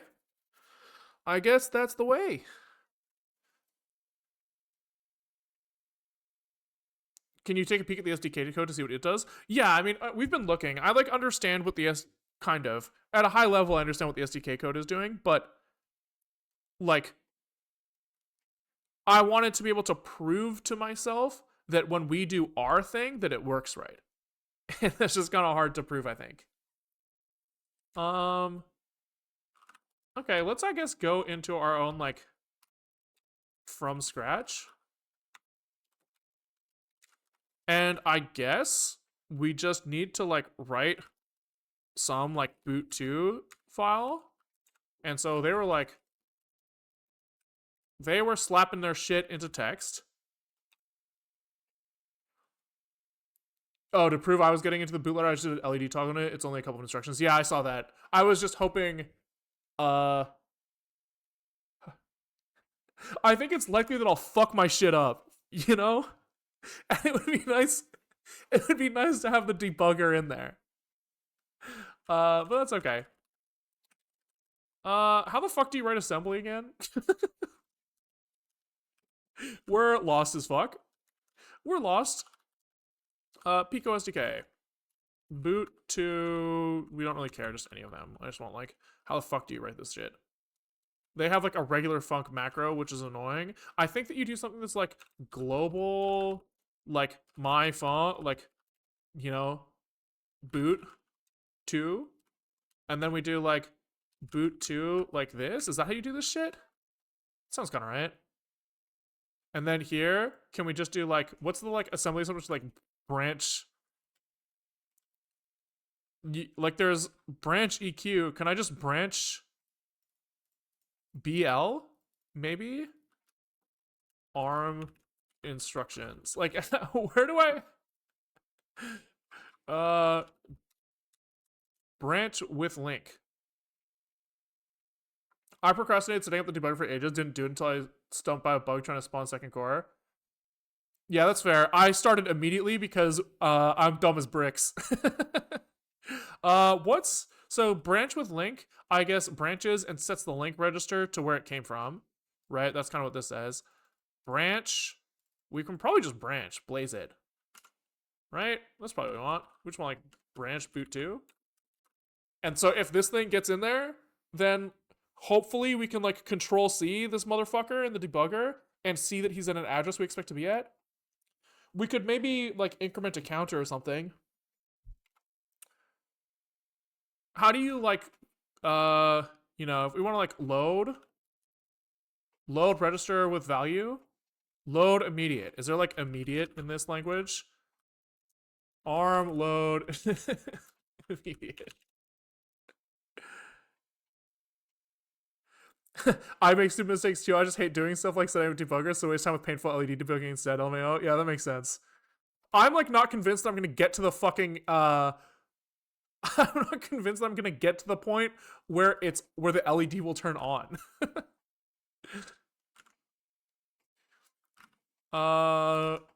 You know, can we just like do this? And then I guess we want like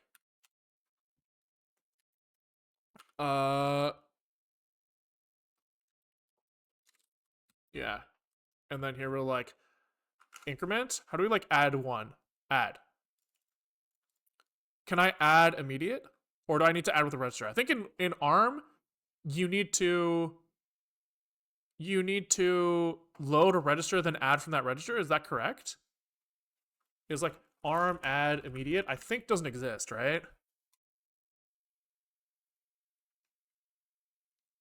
Oh, it can be immediate. So I can just be like add R01. And then here we should be able to like see evidence of R0 going up or something.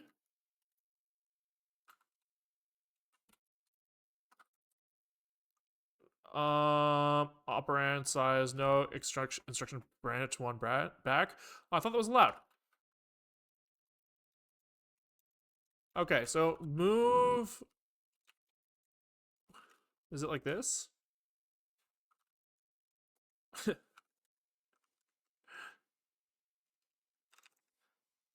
Expected operand after this is this. Am I using like the wrong fucking syntax here? Is this using like Intel assembly and it's supposed I'm like GCC defaults to AT&T or something? Like what have I written?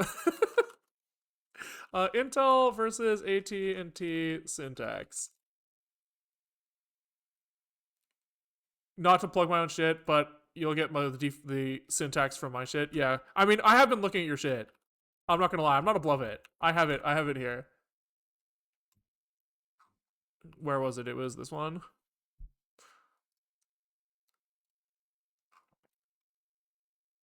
Yeah, okay. I thought this is what I'm doing. Like, why is my move instruction just like fucked? It must be because I'm using the wrong syntax. Oh, Bessie, you just ran GCC with no arguments? Fuck you. You know what? You don't have to talk down to me like that.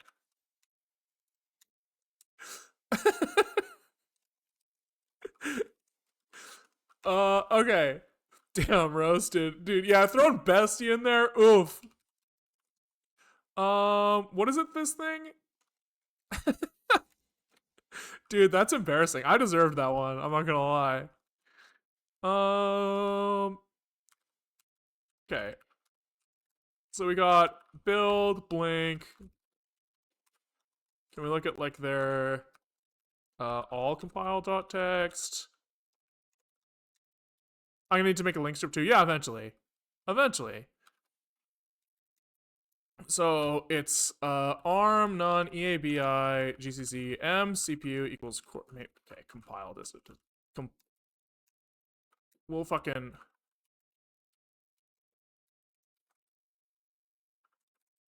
okay. So we want arm non EABI GCC. We don't care about these defines or these includes. Get the fuck out of here. MCP we do care about. mthumb we care about. Fuck 03 though. The rest of this seems reasonable.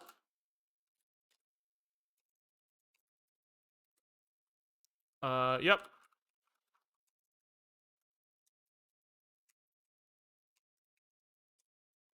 Like this. All right.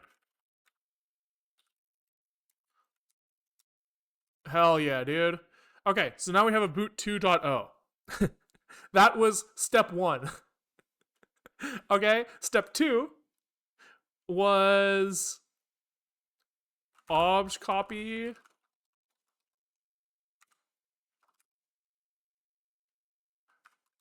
Okay, so read elf dash segments.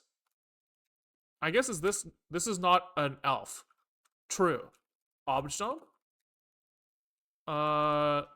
Segments. Headers. Dash X, sure. Arm non EABI obj dump dash X boot 2.0. Like, what the fuck did we just make?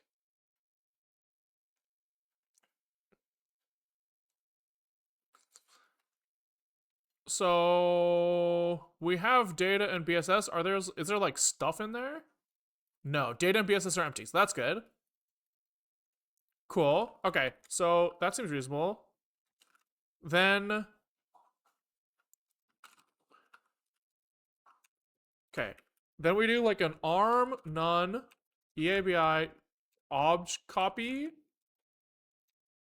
binary, I guess, of boot 2.0 to boot 2 bin, right? So we're like, give me just like that good shit. give me that good shit. Can you like disassemble binary file? Like, is that like a thing we can do with like, if it's, I just wanna, here. Obj dump dash b binary boot 2 bin. What's it bitching about? Oh, maybe we need a arm none EABI obj dump. Still mad? What's like this do? We'll just copy this guy's random shit off the internet. Nope, obviously not.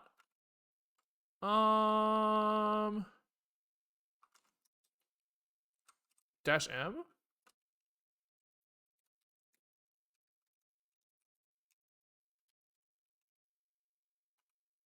Architecture. ARM v6? Something like this? Oh, here we go. So that's not a good sign. Oh, because we need to be mthumb. How do we like obj dump thumb? How do we tell it? The most fun bit is the pad and checksum stuff. I wonder if the way the checksum works is properly documented yet. I have to read the SDK samples to know how to do it. I think we saw it in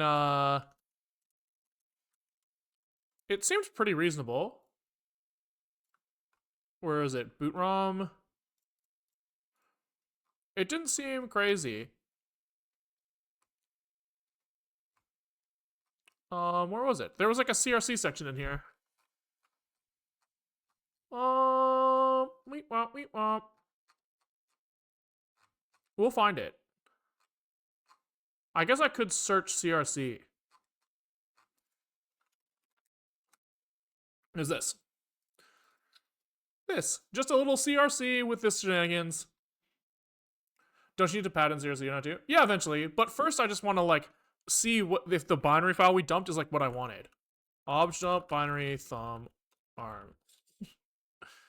Obj dump, you know. Oh, here. This.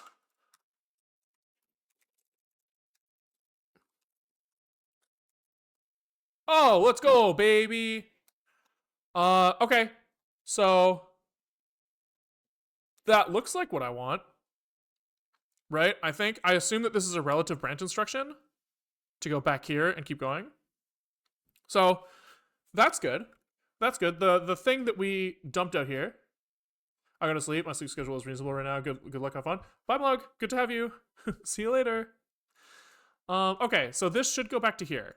And this data should be like you know, pretty small. Oopsies. Boo2.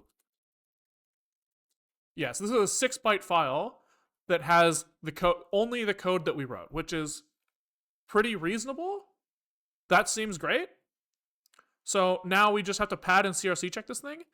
And we should, before we get crazy, I think that we can probably do this with their program. Right?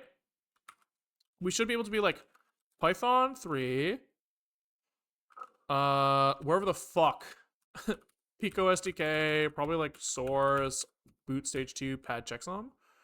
So we should just be able to run this shit, right? Pico SDK, source, RP2040, boot stage 2, pad checksum, you know, boot to bin. Fine. Out file. Boot to pad checksum. Okay. Looking promising. Looking promising. That's hype. Okay, so if we then just compile this and link it with a funky linker script, are we like chilling? Like, what if we use their linker script here? Also, just, you know, for shits and giggies. Don't say for shits and giggies. Shut the fuck up. Actually, no, I'm okay using our own. Let's copy paste theirs to start with. Where the fuck is it? rp2040.ld. So we define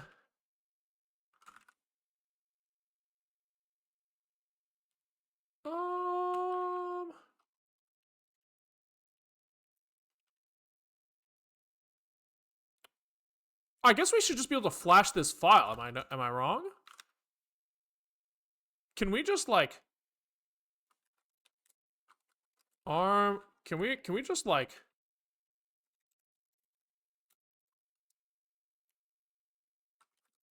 boot to pad? Like, can I just? I guess not.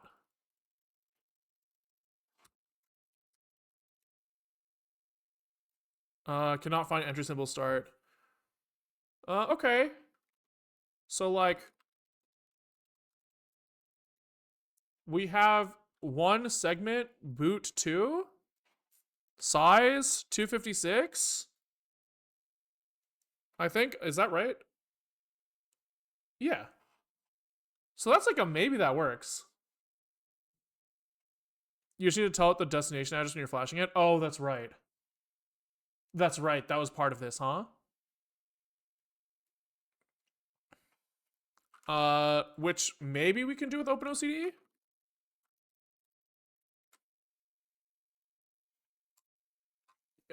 So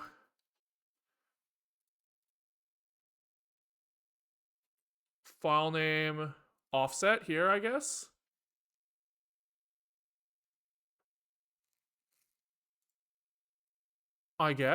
So how the fuck does this work? Pre-verify, verify, reset, exit, offset. Do I just write a number here? I guess so, right? Probably. So we're gonna be like test elf at offset, you know, wherever the fuck flash is. Yeah, so we want to be like, oh, you have, let's copy paste your number in case you were right. I'm not convinced, but. Oh, he's gonna write,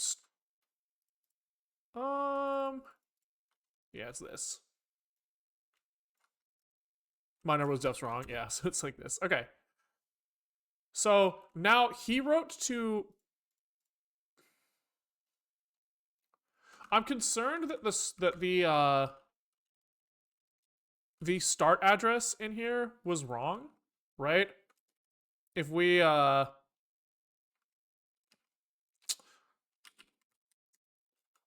this thing is like at 8,000 hex, and I think I saw some like 8,000s in here, which is concerning to me.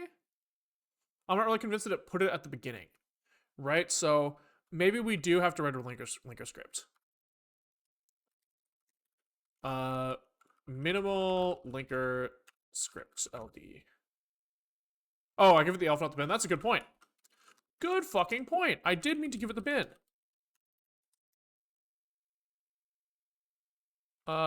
Could not open test.bin. Oh, because it's not test.bin. It's boot2.bin. God, what a whiner this guy. Just do what I meant, not what I said.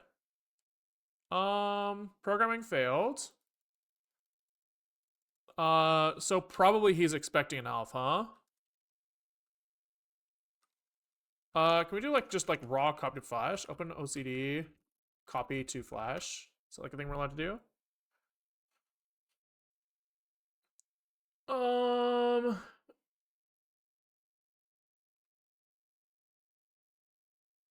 Oh, I guess if we look at OpenOCD programming, it'll tell us.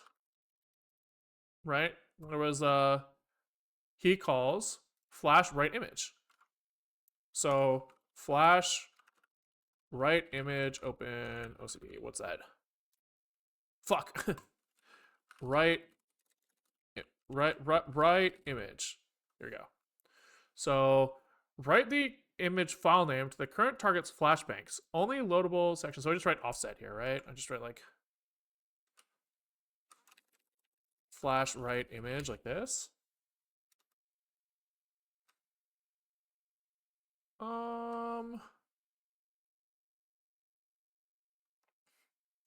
What is it complaining about?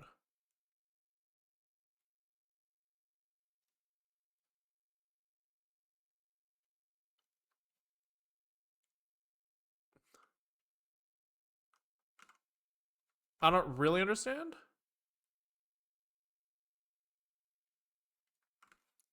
Write image to the current target's flash banks. Only loadable sections of the image are written. Type can be bin. Like, what is it complaining about here? Maybe it's saying write image doesn't exist or something? Maybe I need to do like flash, like if I do like flash list, maybe I need to like tell it in.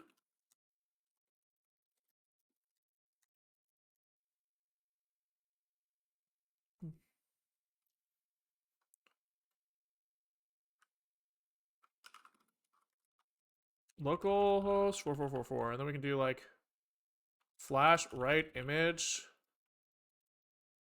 Like, I don't know why this isn't working.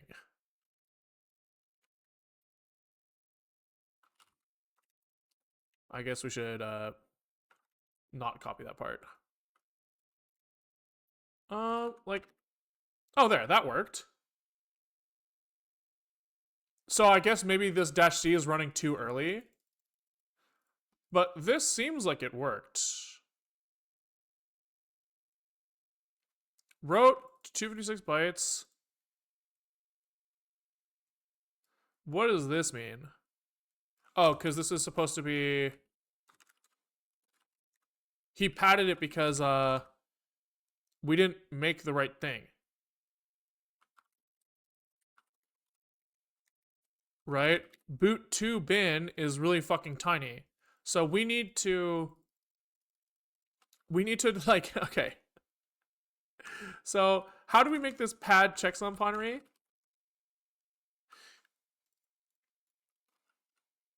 We called this, and then we need to compile that. And then opt copy that.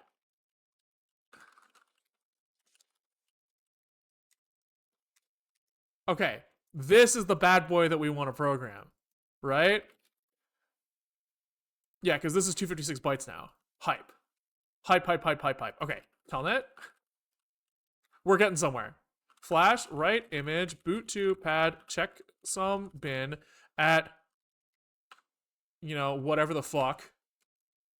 This bin. Wrote 256 bytes.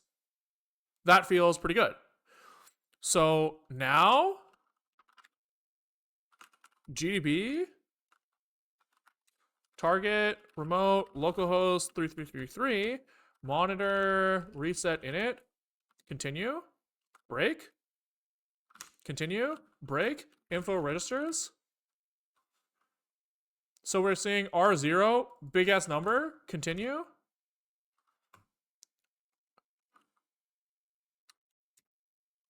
Is this a different big ass number? No, this is not changing, which is concerning. It also doesn't look like we're at the address I expect to be at. And I saw a pop-up on my screen that said that this was in UF2 mode. Yeah, so something's going wrong. This is kind of wrong. So who knows why?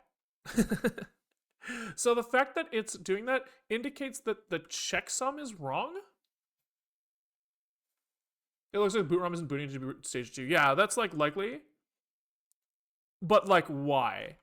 Right? Because as far as I understand it, I feel like we did something kind of reasonable.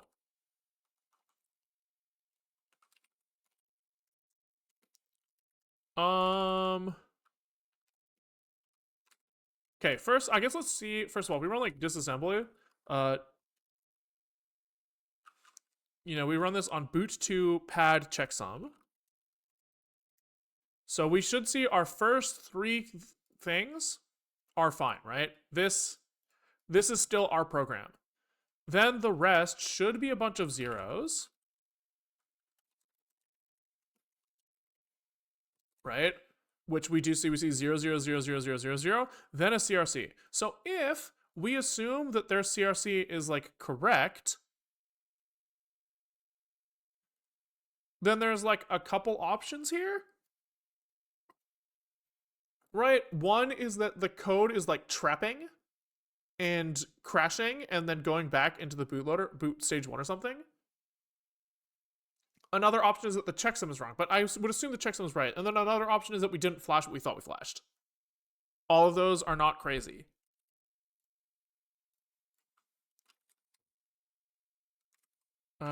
Target, remote, localhost 3333, monitor, flash, write image,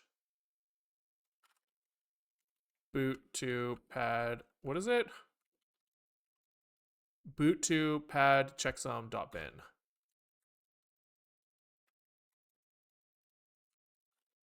And we want to write that to the very beginning of Flash.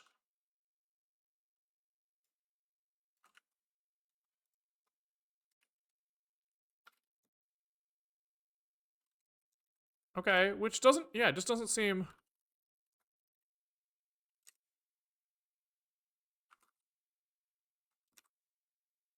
Yeah, interesting.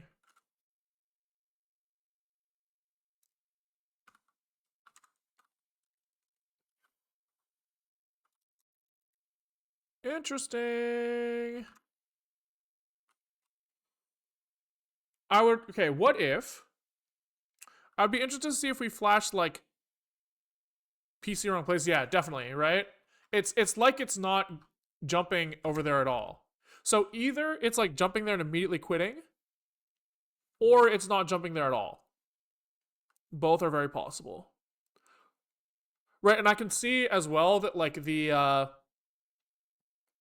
I'm seeing the like flash interface pop up. Right, I don't know if you guys can see it behind my camera, this thing. But this thing is indicating that it's in bootloader boot stage 1.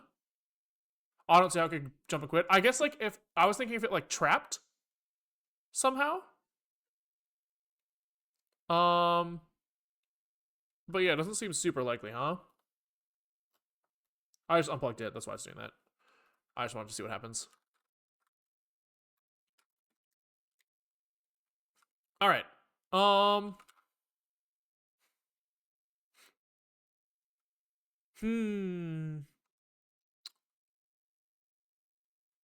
Interesting. I would love to try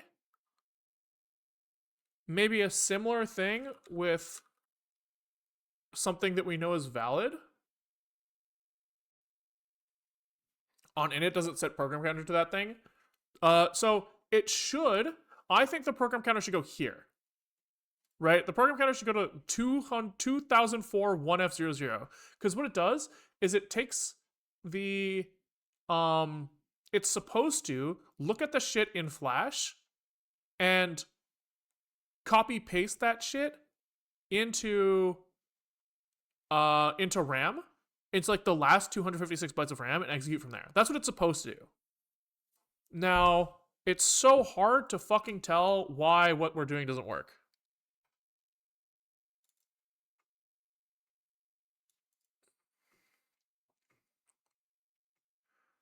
What happens if we just like maybe that offset isn't doing what I think it does? Target remote localhost 333, is that what this is? Like if we did like flash write image and we did what the fuck is the file again? This. And we're just like wrote 0 bytes. Right, so no flashbang found for address this, right? So that indicates that this fuck. This, I mean,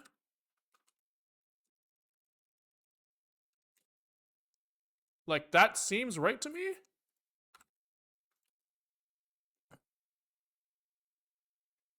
But then it's clearly not working.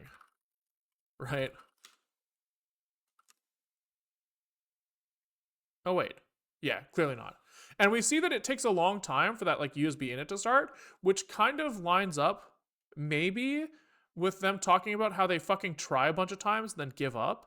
After 0.5 seconds of attempting to boot, drop to USB device boot. So the question is, if we wait, we hit continue, how long do we wait until we see the pop up? Like a while. It's hard to tell if it's like that normally. If I like hold the boot cell and unplug, replug right now, it's like it's hard to tell. That's also like 3 seconds, so that's not really helpful. Okay.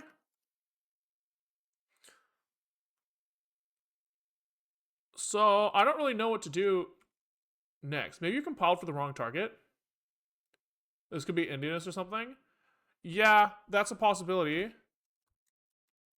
Like the checksum's passing, but it just doesn't know what this fucking doing. Because I think I did see. I might have actually got it wrong. I think I did see some evidence of that and just ignored it. Examples, build, blink, all compile. Because I think this is Cortex M0 Plus. Is that what I wrote in my compile script? Oh, it is. So CPU, M0 Plus, M thumb, -G, and debug. Yeah, I don't really see. What about when they like make their final motherfucker? when they do like the checksum part. Oh, this just gets like embedded in the final binary, so it's hard to tell. Oh, wait, pad checksum here.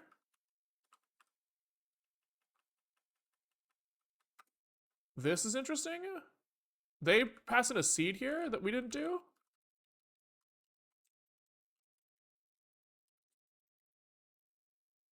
Which seems probably relevant. Can we copy boot to pad checksum bin to pad checksum bin to run compile.sh? Then can we diff these guys?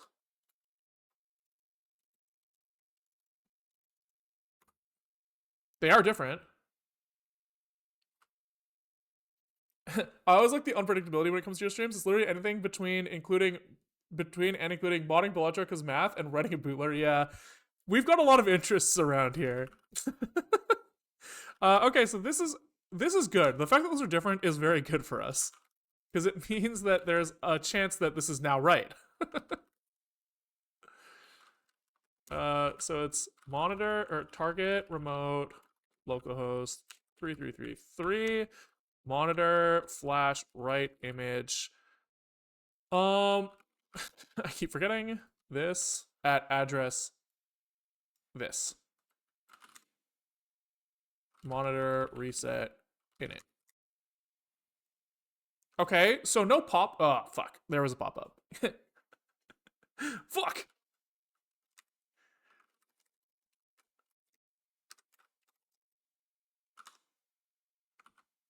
Yeah. Yeah. Okay. Also unlucky. Also unlucky. So I guess we could look at like Mlug's thing as well.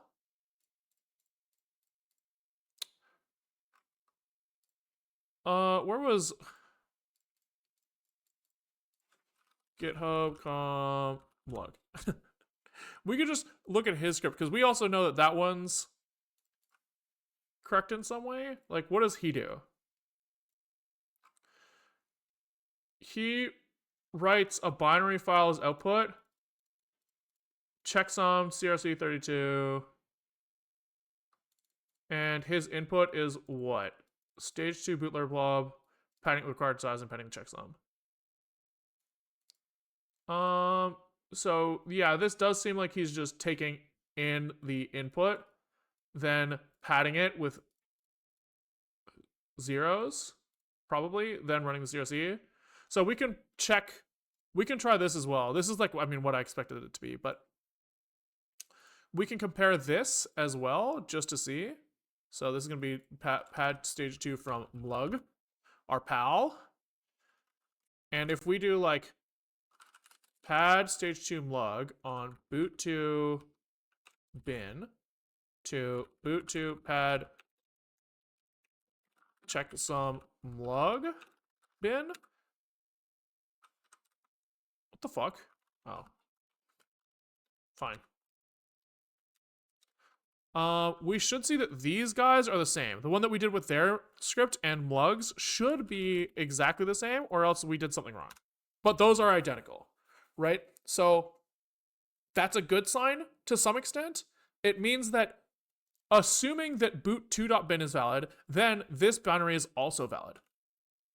Like the CRC at the end is correct, which just means we're now confused again about why this thing is not programming correctly.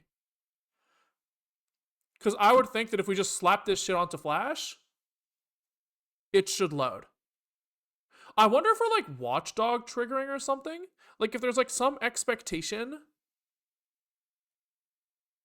No, surely not. Because we weren't running the watchdog in our like blink example. I wonder if our like, can we I'm not very confident in like the assembly that I wrote. Right? So let's start there. GCC, like arm none EABI GCC. Can we like convert this thing into Like, can I like run just like raw data with QEMU?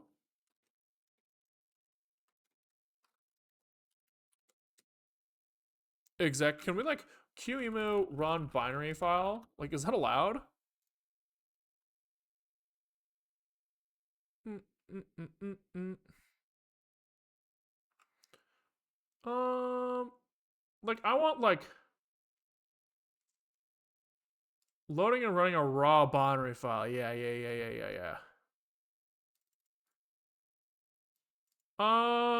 That's annoying.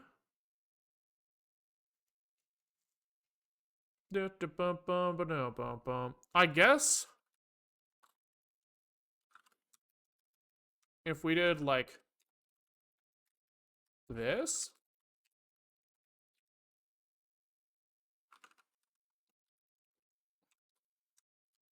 we should be able to get like a, you know, arm none eabi gcc -o boot2 boot2.o or something.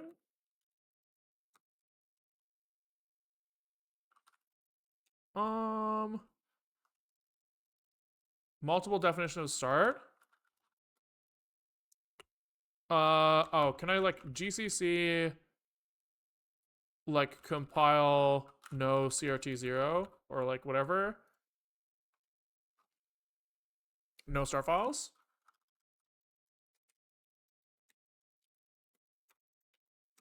Okay, here we go. So now we have boot2 here.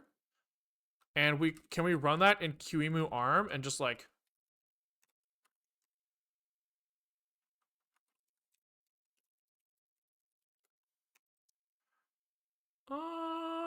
is this interesting.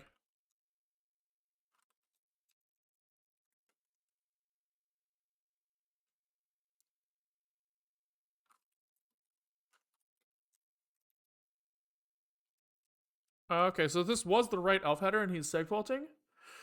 Which, who knows what the fuck that means?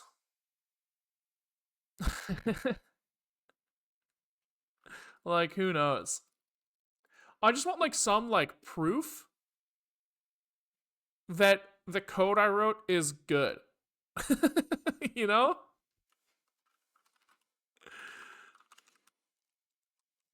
Because maybe we're doing something stupid.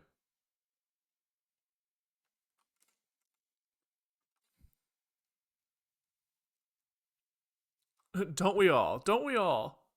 Bop, bop, bop, bop. Um. Hmm.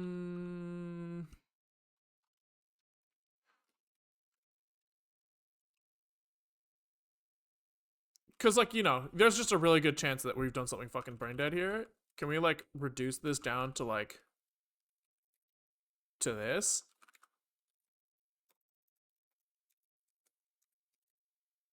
Um.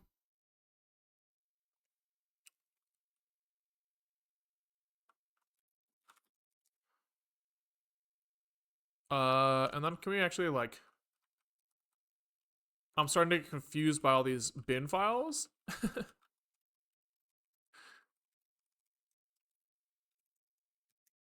Can we change this to be, like, make dir build? And then, build boot to O, build here and here, and then build here and here and here. Like this, build here and here, and then there we go.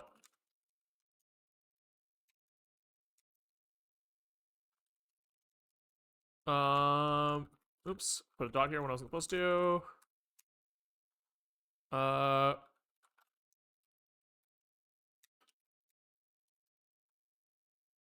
Oops, doubled up on build there like a dumbass. True. There we go. Okay. And then we could do a make dir -p here, and then set -ex here. There we go. Chillin'. Chillin'. Okay. One last time. one last time for the boys, just in case.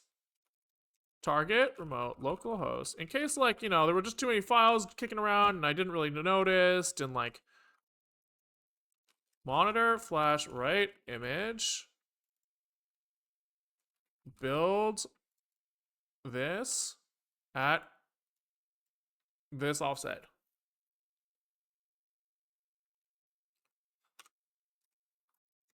Yeah, okay.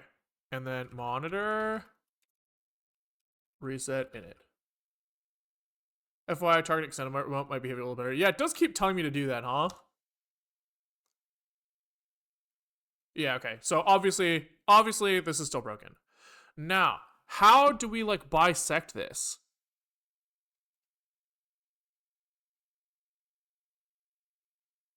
Like, I don't know what to do next.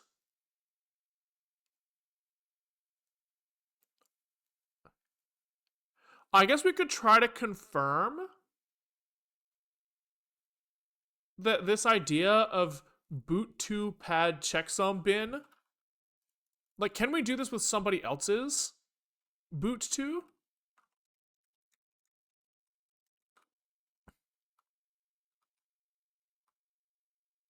You know? But I guess if we just ran their boot to, it would try to jump to main, which would be broken. I guess we could try using the proper programming interface. That's probably the play, right? We've never tried programming a binary before, and so we don't really know that it works. Oh, but we can try. Wait, hold on. We can try programming our thing as a binary. So we have our blink.elf right here, and so we think if we do like arm none eabi obj copy dash o binary blink.elf blink.bin, which we just overwrote some other shit, but who gives a fuck? So this is right now. We think that we should be able to program with flash write image. So OpenOCD, GDB, target extended remote, localhost. And then we want to do like monitor flash write image blink bin at this offset. Right? We think that this should do the same fucking shit. Monitor reset init. Continue. Okay. So that's a good sign in some way, right? We're failing here in the same way, which means that we're just doing something wrong, right? Because if we do monitor program blink.elf, monitor reset init, that's fine, right? We're like, I see the LED turn on. So it means that our assumption either that it's okay to just do this like obj copy to blink.bin is sane. That could be wrong, right? Or it could be that the flash write image command is wrong. Either of those could be wrong. And so it seems like probably writing a linker script to try to get an elf file that's like valid might be you know, it's a way forward. We could even maybe hex dump -c blink.bin less. Oops.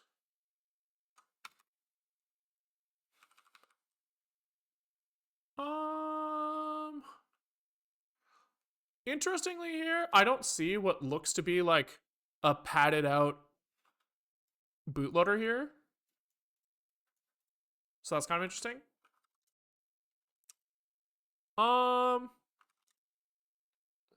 Okay, yeah, let's try to write a linker script. Fuck it. Fuck it. So they have one in... Where was it? Source, RP 2040. Maybe it was in here.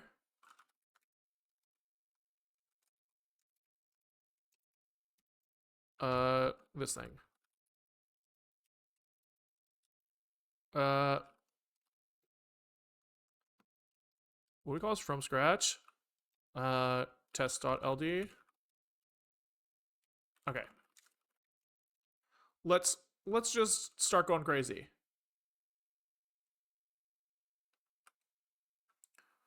Can you try this again? Program with file name bin, exit address? Yeah, that's not crazy. I'm down to try it. I think you're right. That's worth looking at.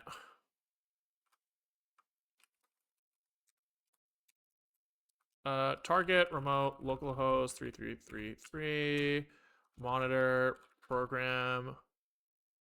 What is it? Blink bin at. I need the fucking address here. This thing.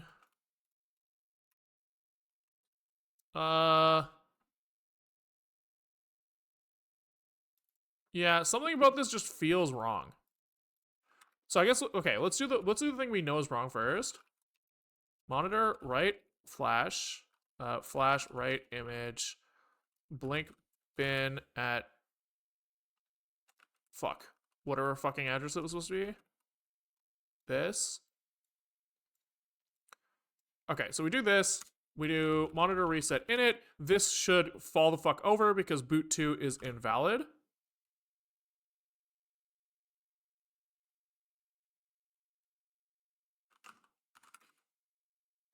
That's interesting.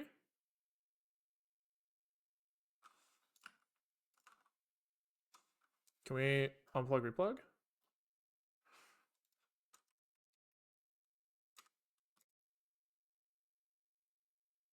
Okay, so that right flash command just has to not be doing what we think it's doing. It has to be.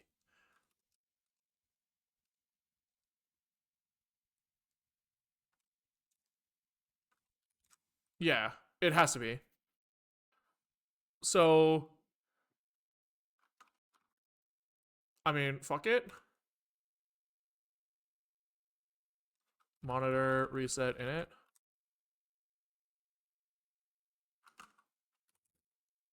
Yeah, maybe that just means that's right. So we can try that on our special boot2 as well, just in case. I guess. Fuck it. You might need to erase the flash before writing. But, like, shouldn't it be fine to just, like, wouldn't it just overwrite what was there before?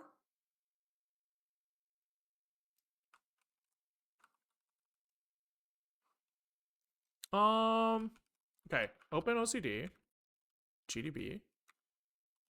Target, extended, remote, localhost 3333, monitor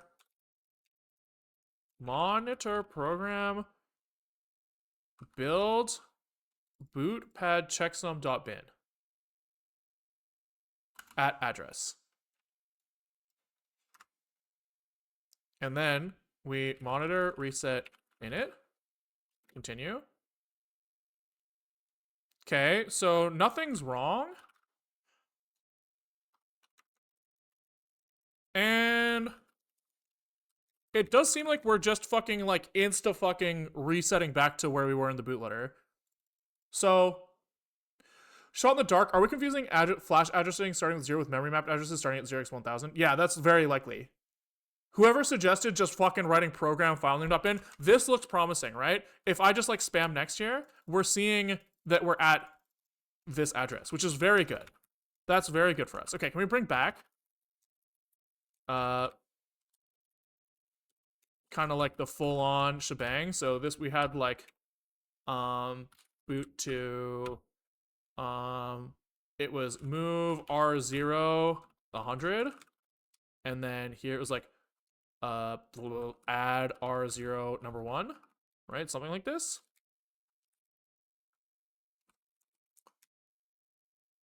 Okay, then we run this shit again.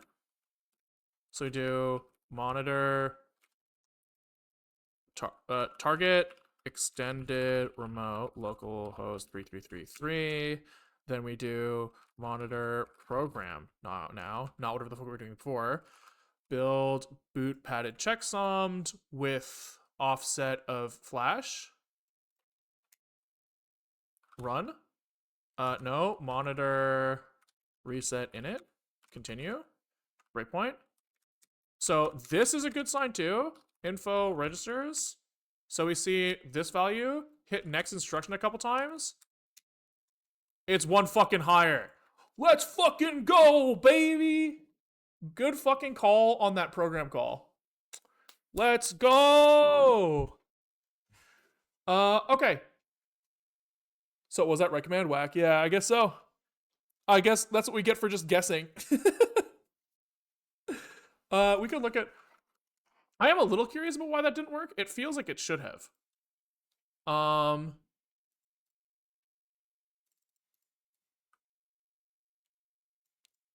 So it's possible that this is relevant, I guess. But who fucking knows? Whatever. We've got something that programs. And it works. Okay. So it would be hype if we could get, like, symbols here.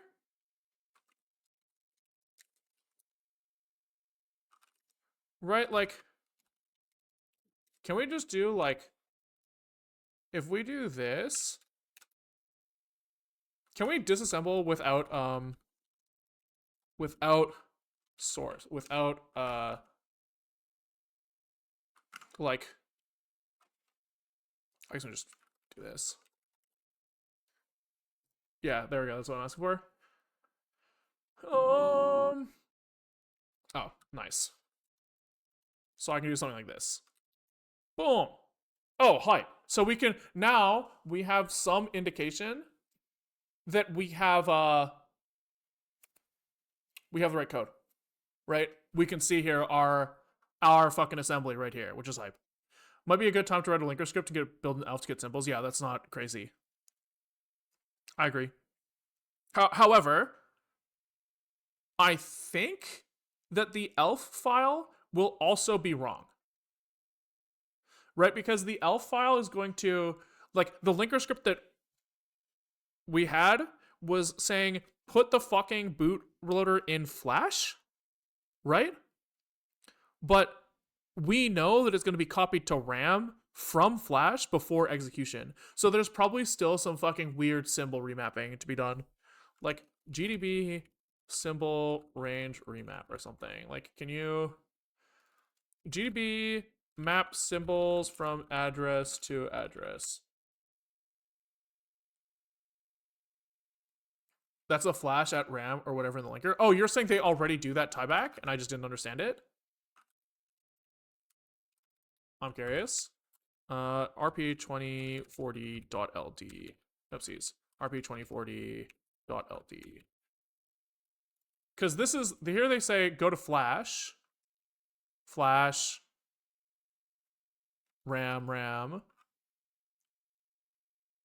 Oh, this?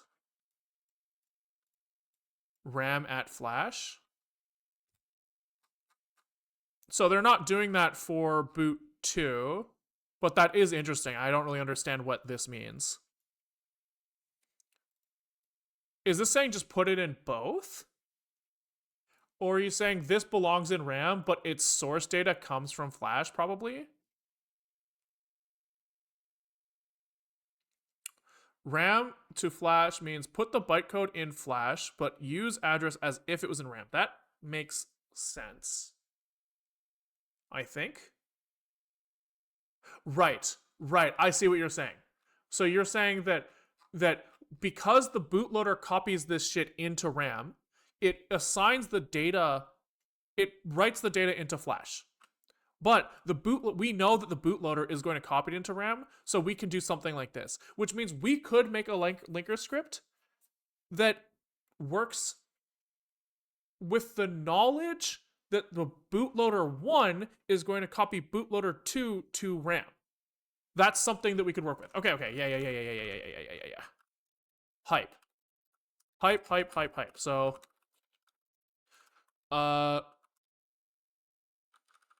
so we're gonna have like Flash. We need to look at. I mean, we could probably guess. It's probably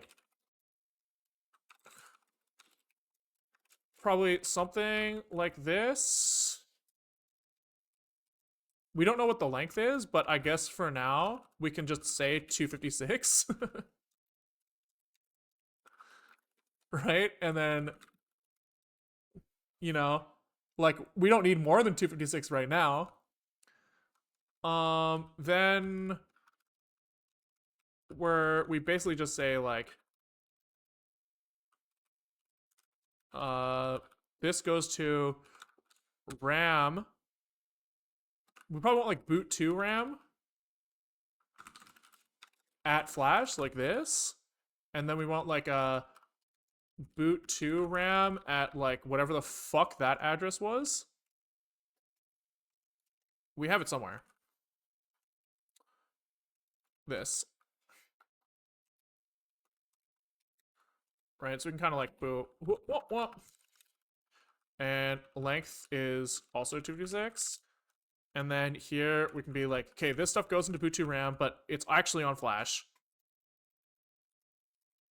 Then just like fuck the world.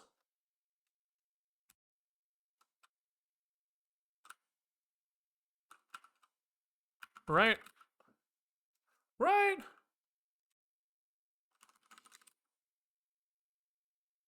I don't need to move the stage to bootloader, the boot ROM does that, right? Yeah, agreed. But this is at least telling the elf file that there will be code at boot2 RAM. The other linker script was like putting data from like the main program in flash, and boot2 was copying that before running it. But in this scenario, we're like boot1 will copy us, but we should still like write down where that thing goes so that the symbols get resolved correctly. I think. I don't know. So can then we then we take like pad checksum.o and we turn that into boot2 elf, and you know with WL script equals test LD, I guess, right? It doesn't work here, right? Because it needs to be in the right environment. Okay, so he's mad because build boot2.elf. Oh. True. Dash O here. Okay. Okay. Read elf dash S build boot2 elf. Maybe segments. Yeah, okay, that's really good, right? So we have virtual address of where it's going to be run from. And then he's got the physical address here. That's pretty hype. I was watching the previous stream on YouTube. Did you figure out the map flag yet? No.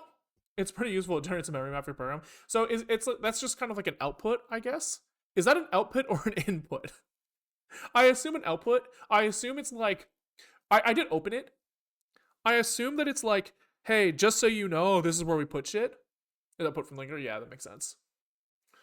This looks promising though, right? This looks really promising. So can we program this thing now? That'd be kind of cool.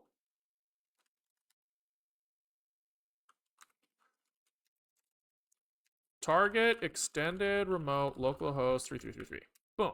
Monitor program build boot2 elf. Programming finished. Monitor reset init. Okay, so unlucky. It does still, I mean, assuming that that program did programming, this did still work, right? But the symbol mapping is not the way we would hope. But I guess we maybe didn't generate debug info. I might have forgot that part. I did do -G here. But not here, which probably is like the most important place for that. Oh, I guess we probably lose debug info through this like padding and shit, right? What symbols are you hoping to see here? I guess just like disassembly of like where the bounds of the function are or something. It would just be kind of nice. But I mean, it's fine. At the very least, the like elf file works. And I guess like because of the boot the like yeah, you lose it when converting to bin. Yeah, that makes a lot of sense, right? We just like obviously like what debug info am I expecting to get from this?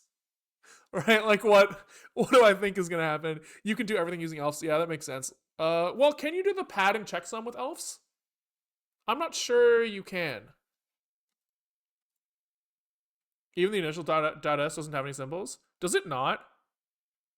Does it not at least like let me tie back what instruction goes to which file in line? You know what I mean? I would have assumed that like I would be able to like if I wrote like a comment in here, you know, or however the fuck you write comments in this language, that you would be able to like see that in the debugger, or like you know,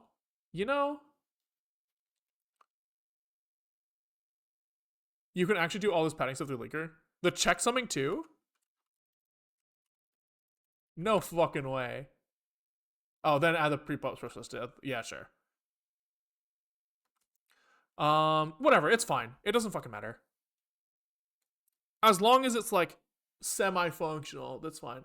So, okay, can we start trying to like put this together with something else now? Right, so our boot 2 is supposed to. Okay, actually, I want to try also. We said breakpointing before didn't really fucking work. I wonder if it's different now. Probably not. Right, probably not. But we can dream. So now we're like monitor or target remote local host 3333 monitor reset init. I guess can we like if I hit like breakpoint at this? Yeah, so we're still not so lucky. Like first, I don't know why. Oh, hit breakpoint 1. Oh, that's weird.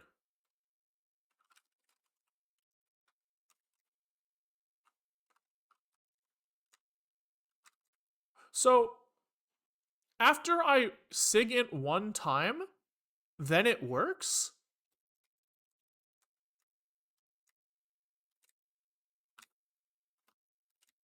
That's very strange.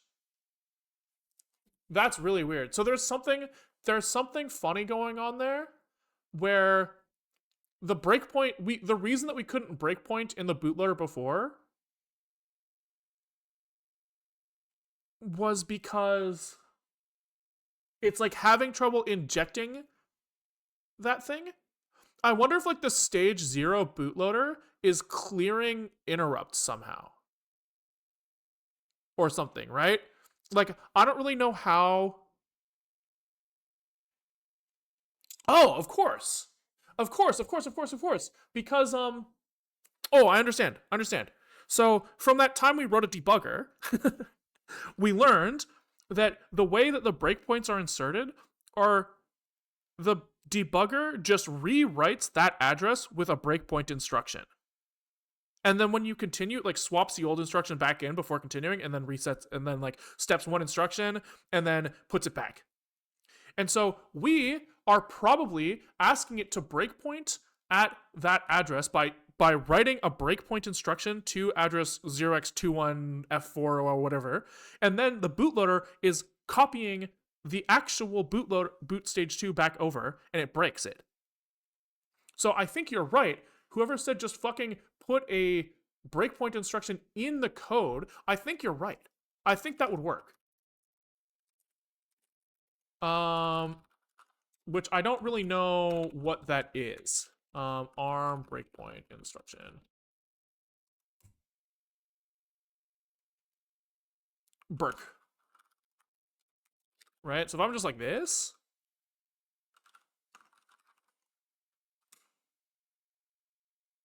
Bad instruction, Burke. Unlucky. Oh, because this is arm v9. God damn it, dude. Arm. I had like an instruction reference open somewhere. Breakpoint. You said you think it's book put? This is RV7, no? I think that we're on ARM v6. I think. I mean, we just try it.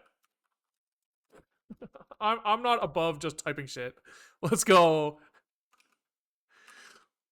Okay, it's getting to the point where we should set up a GDB script.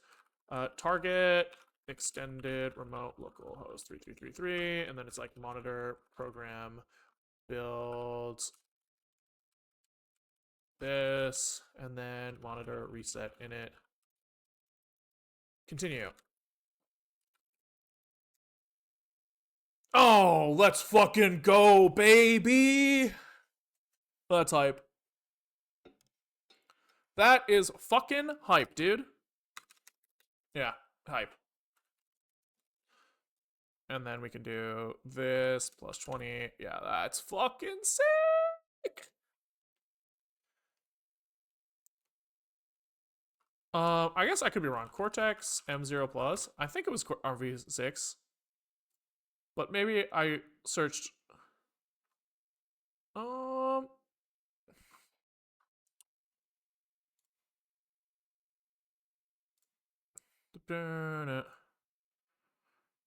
Yeah, RV6M. Try doing file. Oh yeah, file build boot.elf. I did forget that. Yeah, no debugging symbols found. Right, it makes sense because like the symbols, like the transition to that .bin just like nukes all symbols, which makes sense. I'm not really worried about it. But you're right. I should have put file in there just for later. All right. Sick. Okay. So now we can try to fulfill, the actual things that they asked us to do.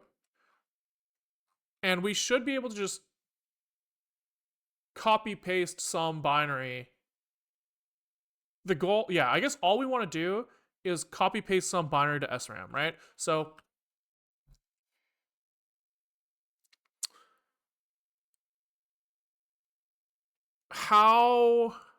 where do we want it to go? We want like, I guess we want to like make a linker script that does something that's like, take up as much fucking space as possible, then like, take like text from everyone else and like copy remaining fields at end of SRAM or something, right? Does that make sense? I guess we could just put all of our shit at the start of SRAM and then set the stack pointer to be afterwards, and then it should be fine. Stack grows which way? Stack pointer arm. Like,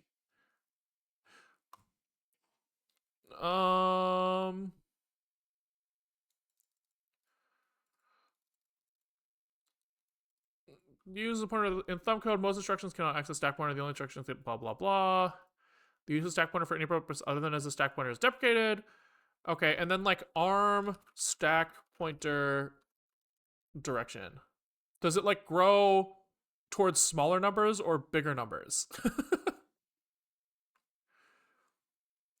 uh LDM and if you do stubdibba and elbadimma, you have a decreasing stack, blah blah blah blah. So I guess we just have to look at like what normally is done. But I assume it starts at the end and grows towards 0. So if we just set the stack pointer initially over there, it's fine. And then maybe that's something that boot 2 or like our I assume that's something that our boot 2 is supposed to do. Set the initial stack pointer?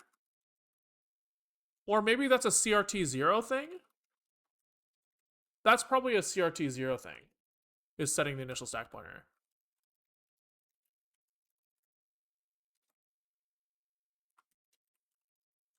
That sounds like a CRT0 thing. Um...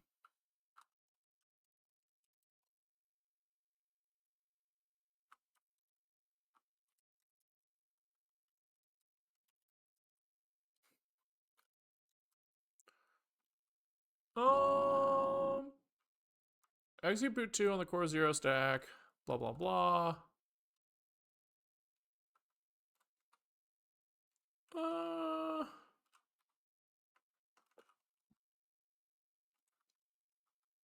I don't understand what's happening here at all.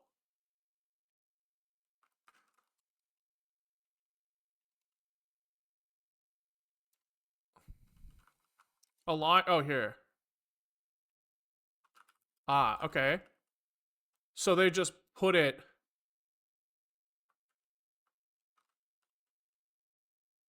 So here they're like, make me a stack section of the binary with the pico stack size. Ah, that's tricky. And then how do they use that? Someone must initialize that thing, right?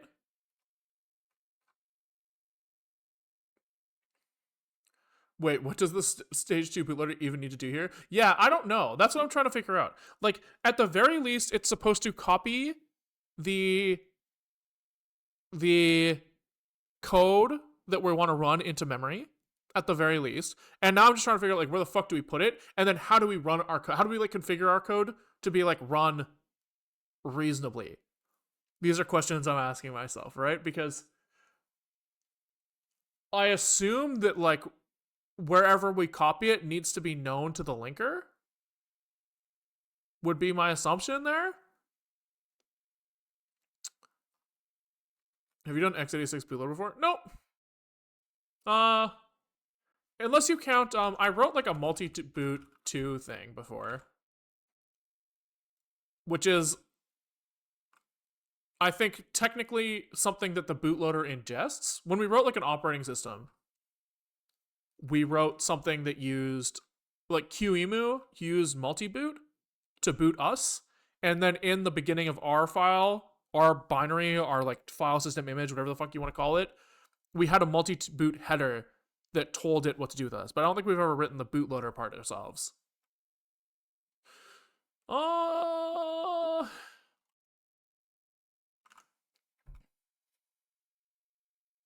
Yeah, okay, so what I'm concerned about here is eventually we're going to jump to CRT0, right? Because lug sets the stack pointer, which seems correct to me. Seems reasonable to me as well. Oh, nice. Nice. He's doing the dumb shit that we're doing too. He's like, rather than doing the real shit, we'll just copy from flash into RAM. Yeah. Before loading the vector table in Debugging, loading the stack pointer and jumping to the entry point. Yeah, okay, that seems reasonable.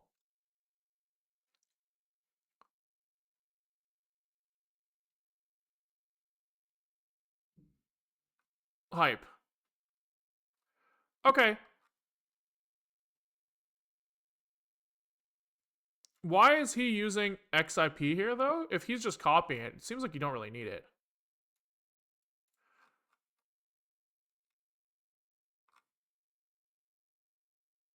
Oh, because his mem copy is... I see. It's like an easier way. So his mem copy is just doing loads and... Oh, well, he's using the built-in memcopy function that's in bootloader 1. Yeah, I see. I see. Okay. That's not crazy. I wonder if I would be curious to know if that's the easiest way to do it. Because if we're enabling XIP, why not just leave it on? Oh, I guess because we don't want to configure clocks and shit. So he's doing like a slow initial copy, probably. He is setting up some clocks. I wonder why he does it this way. We should ask him next time he's here.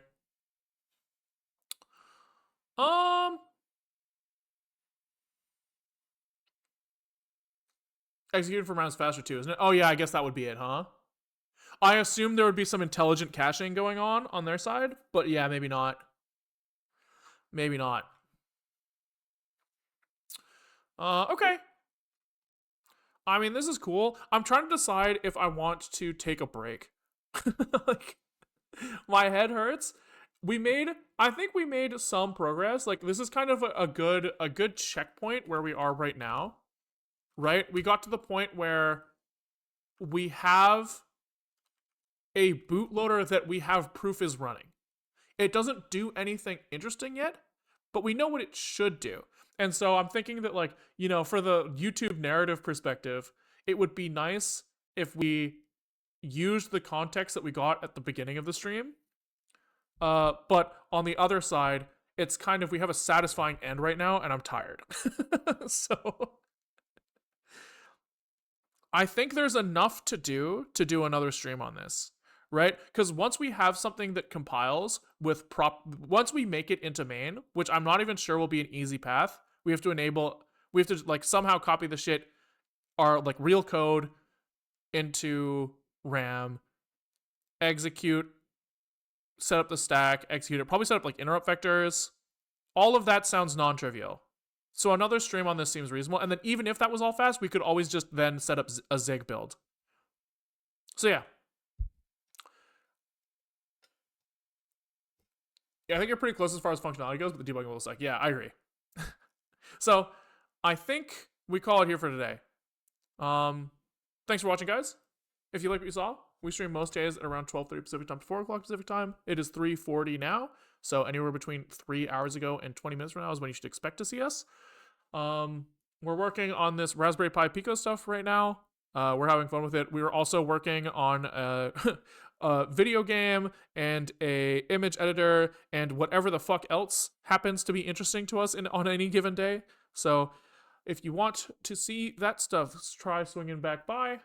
If you're watching on Twitch and you're like, I want to keep up with this stuff, there's a YouTube link in the Twitch description where, you know, some subset of all VODs go up.